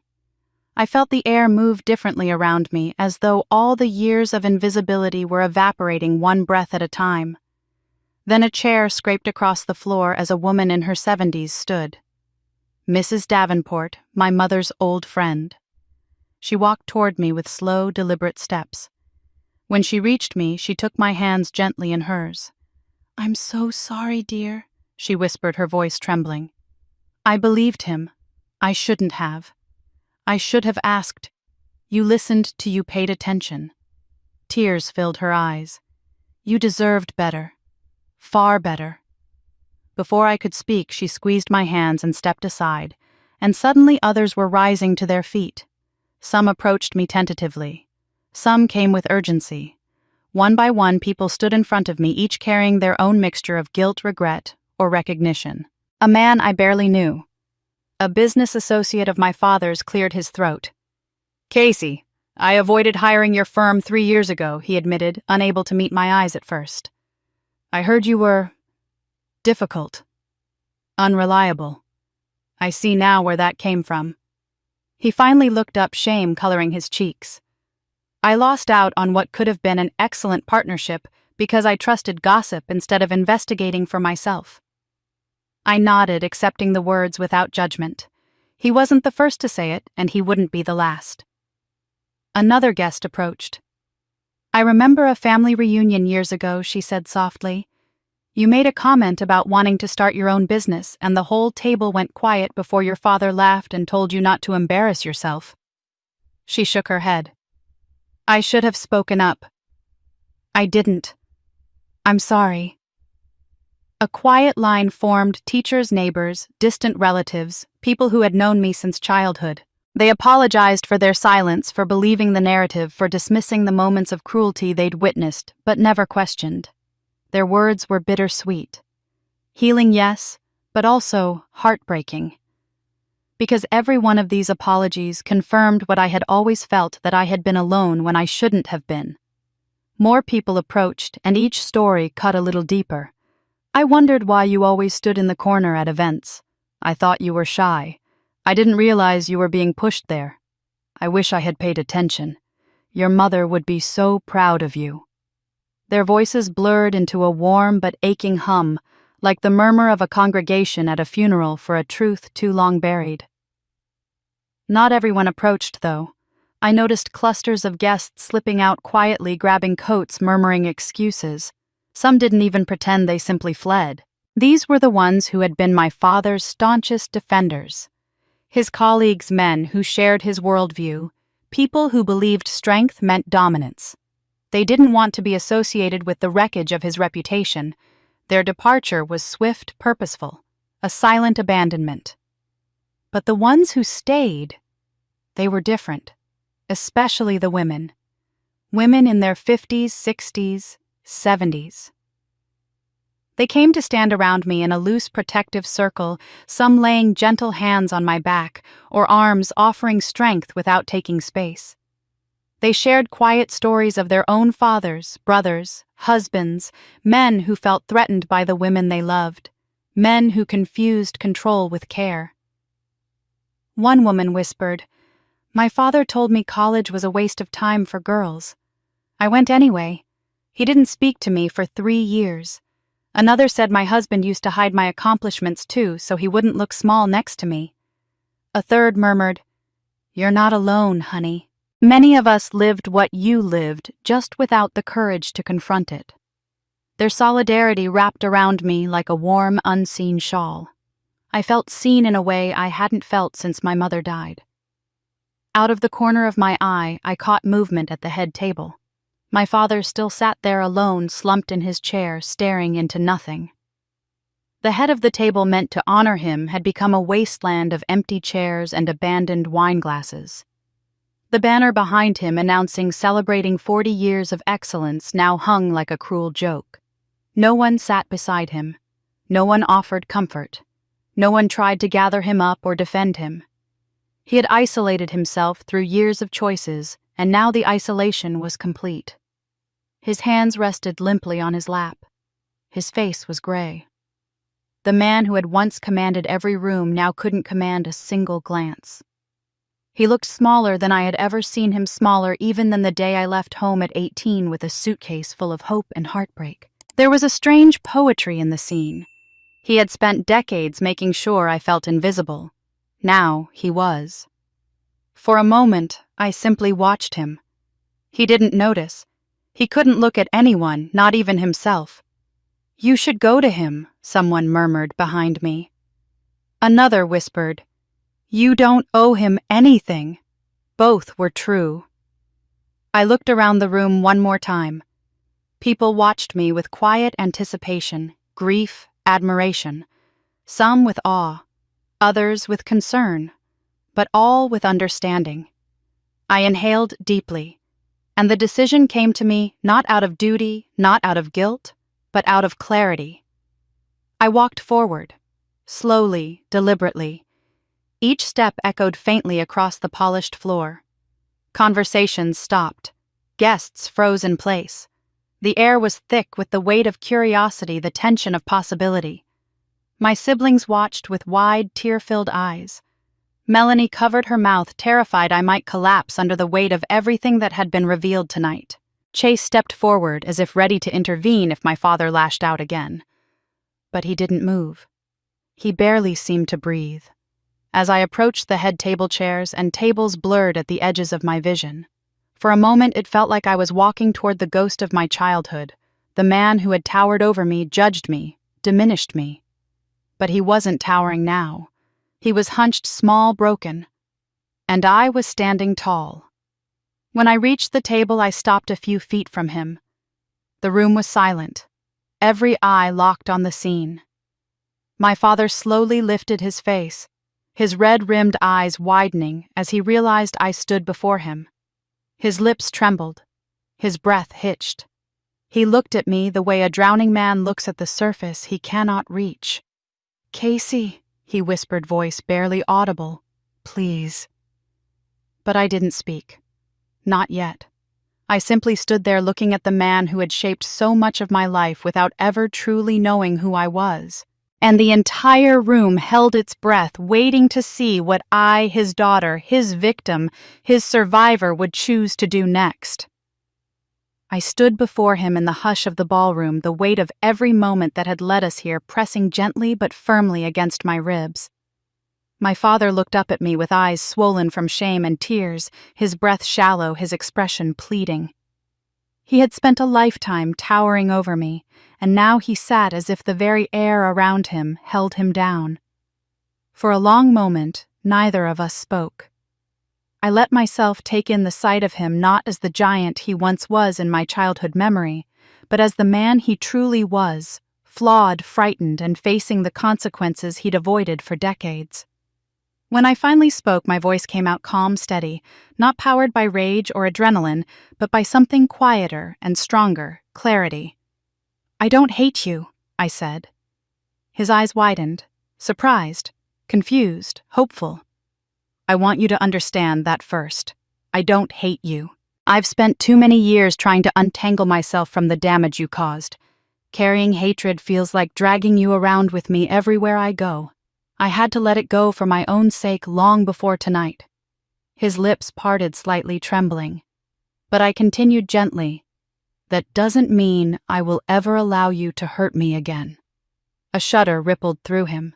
His voice fractured as he whispered, "Casey, I never meant—" "You did," I said softly but firmly, "and I've accepted that.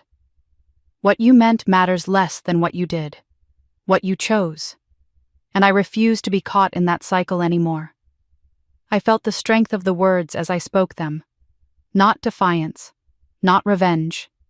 Truth. The truth I had earned through therapy support and years of rebuilding myself from the fragments he left behind. "I've worked hard to become someone I'm proud of," I said. "Someone who knows her worth. Someone who chooses people who see her, respect her, value her. Someone who doesn't depend on anyone else to define her." He looked as if I'd struck him because maybe in a way I had. The truth can be a blow when it's been avoided your whole life. I inhaled deeply. Forgiving you wasn't something I did because you deserved it. I forgave you because I couldn't grow while carrying the weight of what you'd done. Forgiveness doesn't erase the past, and it doesn't obligate me to step back into it. It simply means I chose not to let your actions poison my future. A tear rolled down his cheek. The room seemed to lean closer, listening with the same reverence you might give to a sermon delivered from a pulpit built of scars. "You often hid behind the idea of family obligation," I said, "as if being my father entitled you to unquestioned loyalty, to sacrifice, to obedience. But being someone's biological parent doesn't give you the right to mistreat them." He winced. "Family is built on love, support, respect. You gave me DNA. My mother gave me everything else." His face crumpled and a sob escaped him, raw, unguarded, heartbreaking. "You had the chance. I continued to know me, to love me, to be proud of me, to walk alongside me while I became the woman Mom hoped I would be. I would have given anything for that relationship." He lifted his hands to his face, shoulders shaking. "But you threw it away because of your own fear. You tried to keep me small because you felt threatened by who I was becoming. That's the tragedy, not that I was unworthy, but that you couldn't see how much you were losing." His hands dropped, slightly revealing eyes that were wet and desperate. "I'm sorry," he choked. "I'm so sorry, Casey. I don't know how to—" His voice broke and he lowered his head, sobbing. "I want to make it right. Please, give me a chance to try." I let the silence stretch, not out of malice, but because this moment required careful truth. He needed to hear every word, the real ones, not the ones he wished I'd say. "I'm not closing the door forever," I said quietly. His head snapped up, hope flickering. "But I'm not opening it wide either. If you want any kind of relationship with me, it will take work. Real work." He blinked at me, confused. "You need help," I said. "Professional help. Therapy. Someone who can walk you through the reasons you did what you did. Someone who can teach you how to be better than the man you've been all these years."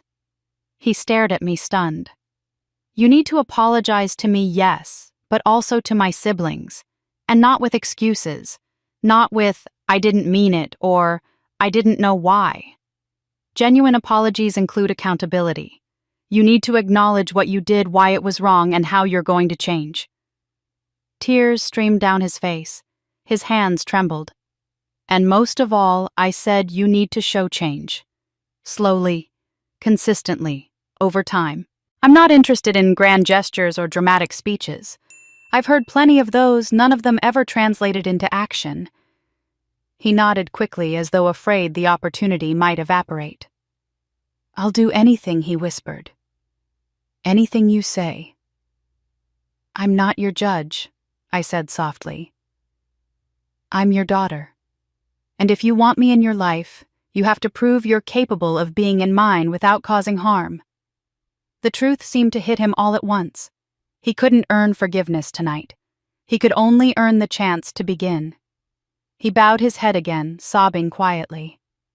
For the first time in my life, I saw him not as the towering figure of my childhood, but as a broken man facing the wreckage he created with his own hands. I let him cry. Not because I pitied him, but because healing sometimes begins in the ashes of your own destruction. When the moment felt complete, I stepped back, giving him space. I wasn't leaving forever, but I was reclaiming the distance that had always belonged to me. The room remained silent, as if the very walls were absorbing the gravity of what had unfolded. And then, from the entrance, a familiar voice called out, "Casey." Every head turned. There, standing in the doorway with her coat still on and her cheeks flushed from the cold, was Aunt Sharon. And in her hands, she held another envelope. For a moment, I couldn't move. The room, already hushed from everything that had unfolded, seemed to fall into an even deeper stillness when Aunt Sharon stepped into the doorway. She looked smaller than I remembered, older too, but her eyes were the same soft shade of brown that once made me feel safe when almost nothing else did. She clutched the envelope to her chest with both hands, as if holding something both fragile and sacred.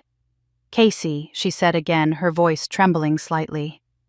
I started walking toward her before I fully realized my feet were moving. As I approached, she reached out and cupped my cheek the way she used to when I was little.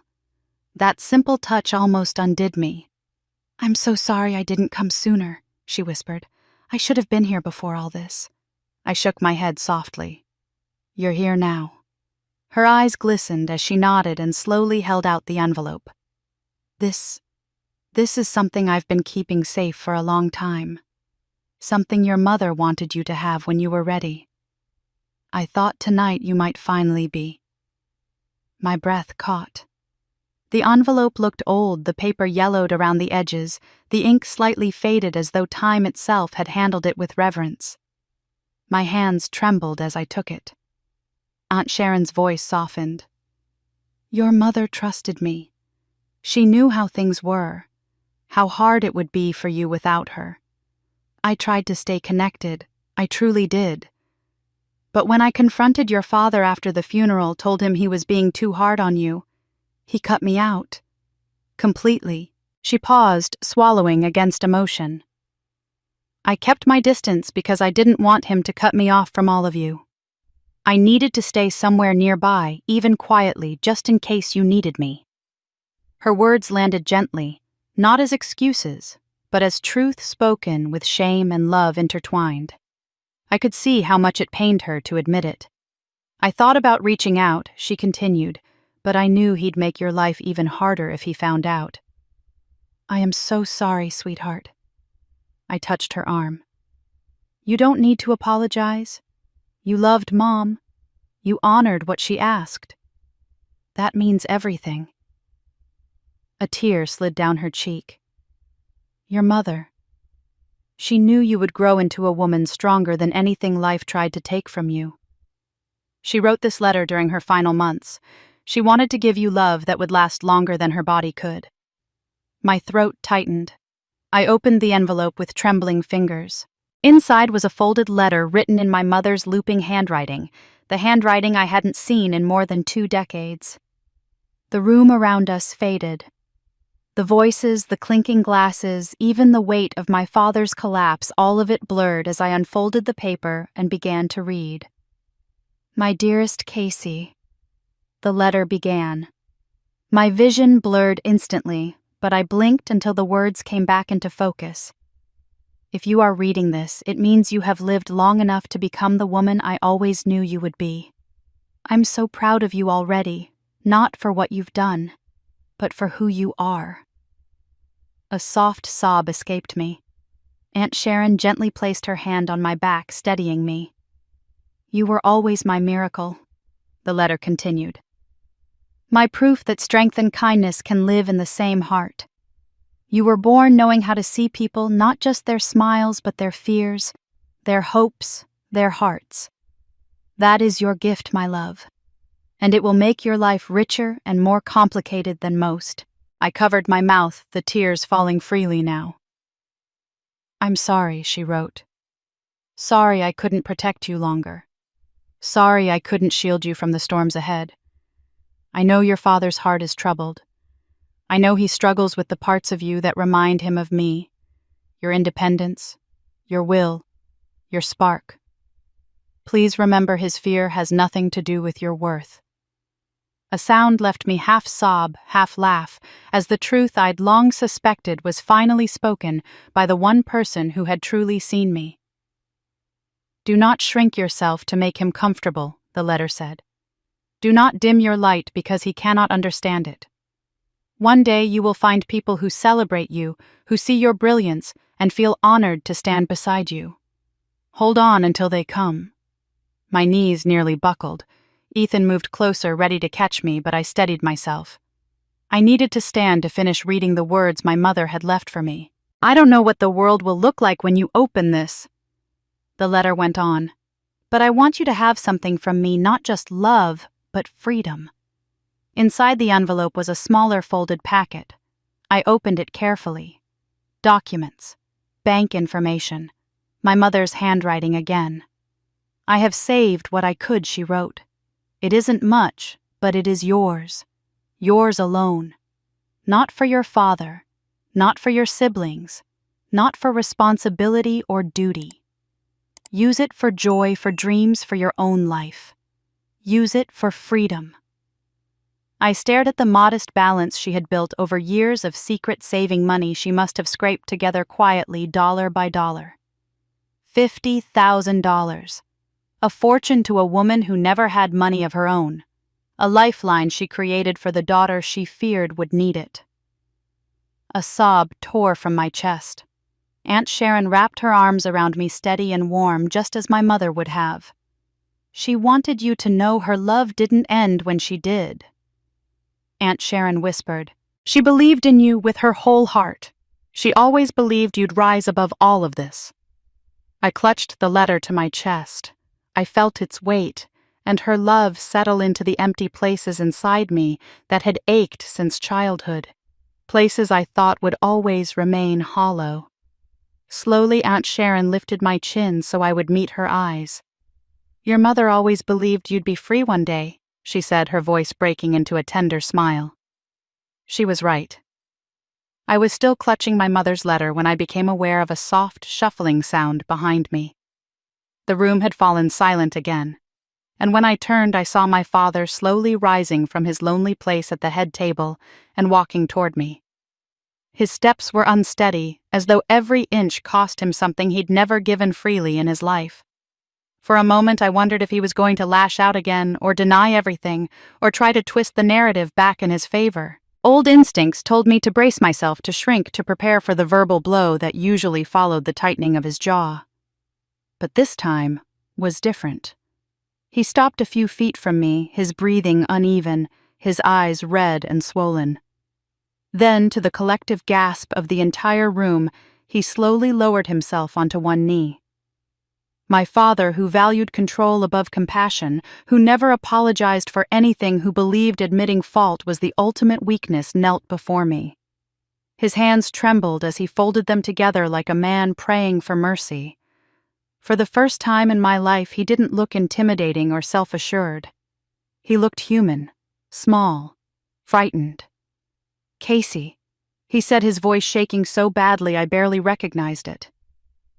I don't deserve for you to listen to me. I know that. But I'm asking anyway. His eyes lifted to mine, filled with regret so raw it startled me. I was wrong. About everything. About you. About who you are. I don't have excuses, and I won't make any. I see now the damage I caused, the way I twisted your kindness into a threat. You didn't fail me. I failed you. His words hit like waves, steady, humbling, unexpected. I kept waiting for the catch, the manipulation, the justification. But none came. Instead, he bowed his head, shoulders collapsing inward. I don't expect forgiveness. I don't even ask for it. I only ask for the chance, the slightest chance, to try to become a man worthy of saying he is your father. The room watched, stunned. Some people cried openly. Even Aunt Sharon put a hand over her heart. I took a slow breath. My chest felt tight, but not from fear this time, from the weight of finally being seen, even if the revelation came decades too late. I don't hate you, I said quietly. His head snapped up in surprise. That hatred would have destroyed me long before it touched you. I've worked too hard, healed too deeply to let anger define my future. He nodded, tears spilling now.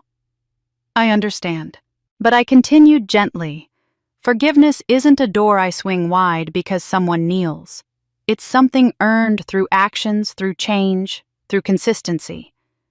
I could feel Ethan watching me with pride. I don't promise anything. I don't promise reconciliation or a place in my life. I don't guarantee trust. But if you truly change, not through grand gestures but daily effort, I'll consider allowing you back in. Consider. Nothing more. My father bowed his head again, and for once he didn't argue or pressure or demand. He simply whispered, "Thank you." And for the first time since childhood, I felt no fear standing before him. Ethan stepped beside me, and the two of us turned toward the exit. Something remarkable happened then, applause soft at first, then swelling until it filled the room. Not the polite kind you hear at speeches or ceremonies, but genuine appreciation from people who had witnessed something extraordinary. I felt the warmth of it wrap around me as we walked forward. I didn't turn it into a moment of triumph or make any dramatic gestures. I simply squeezed Ethan's hand, lifted my chin, and walked with quiet dignity toward the doors. The applause followed me out, the sound of a life reclaimed. 6 months passed. In that time, my world flourished more than I ever imagined. Our company expanded into 3 new markets, adding 24 employees and securing long-term contracts with clients who valued integrity and vision. I found joy in my work in ways I hadn't before, no longer driven by the need to prove my worth to someone incapable of seeing it. My scholarship program grew too.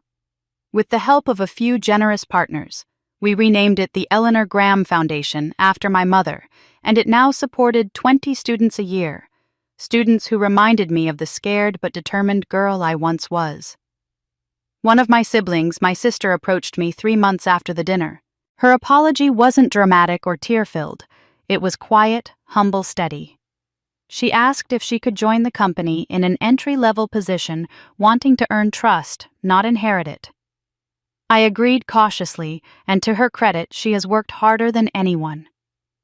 Our relationship remains delicate, but built on honesty for the first time. The beginning of something real. My father's emails arrive weekly, sometimes twice a week. Each one details his therapy sessions, the specific memories he's confronting, the behaviors he's unlearning, the people he's apologizing to. He doesn't ask for updates or beg for my attention. He simply writes as if putting the truth on paper is part of his penance. Some emails I read right away, others I leave unopened for days. But I haven't blocked him. The door remains open just a crack, exactly as I promised. My office has become a sanctuary. On my desk sits a framed photograph of my mother taken when I was 5, her arms wrapped around me, her smile radiant. Right beside it is her letter preserved in a glass frame so the ink won't fade. I read it often, not out of grief but gratitude. Every word now feels like a promise fulfilled. This afternoon, sunlight streamed across my desk as I reviewed plans for the Foundation's next scholarship cycle. I glanced up at the wall where a single framed quote hung, one I'd chosen months ago after that unforgettable night. The best revenge is living well and helping others do the same. I smiled. My mother would have loved that. And as I turned back to my work, my life, my purpose, I realized something profound. The painful past that once defined me had become the foundation of my strength. I was free. I was whole. And I was exactly who my mother knew I would be. Thank you for staying with me through the entirety of this story. Casey's journey is more than a tale of pain and triumph. It's a testament to the quiet strength so many people carry without recognition. Her path shows that true resilience doesn't always shout. Sometimes it whispers through steady choices, through refusing to repeat cycles of harm, through deciding that self-worth doesn't depend on anyone else's approval. Casey didn't rise by crushing her father or exposing him out of spite. She rose by choosing herself, by embracing healing, and by refusing to let old wounds dictate her future. She learned that forgiveness isn't about excusing the past, but freeing oneself from its grip. In the end, her greatest victory was not in proving her father wrong, but in proving to herself that she was always enough. Now I'd love to hear your thoughts. Do you believe Casey made the right choice in keeping the door open just a small amount, or should she protect her peace completely and move forward without him at all? Which moment in her journey resonated with you the most? The revelations, the heartbreak, or the strength she showed in reclaiming her life? Your perspective adds depth to these stories and helps others feel seen. Many of you have shared personal experiences in past discussions, and your voices shape the direction of the stories we explore next. If this story touched you, inspired you, or made you reflect on your own life, I invite you to subscribe to the channel. By subscribing, you become part of a growing community that values powerful storytelling stories about justice, healing, resilience, and the quiet victories that redefine a person's life. Your support helps us continue bringing meaningful narratives that spark reflection, offer comfort, and remind us all of our inner strength. So, share your thoughts in the comments. What would you have done in Casey's place? Do you believe people who cause deep harm can truly change, or is change only possible when someone finally faces consequences? And which part of Casey's journey stayed with you after reading? I can't wait to read your reflections and continue building this space with you. Thank you for listening, for engaging, and for being part of a community that believes in the transformative power of stories.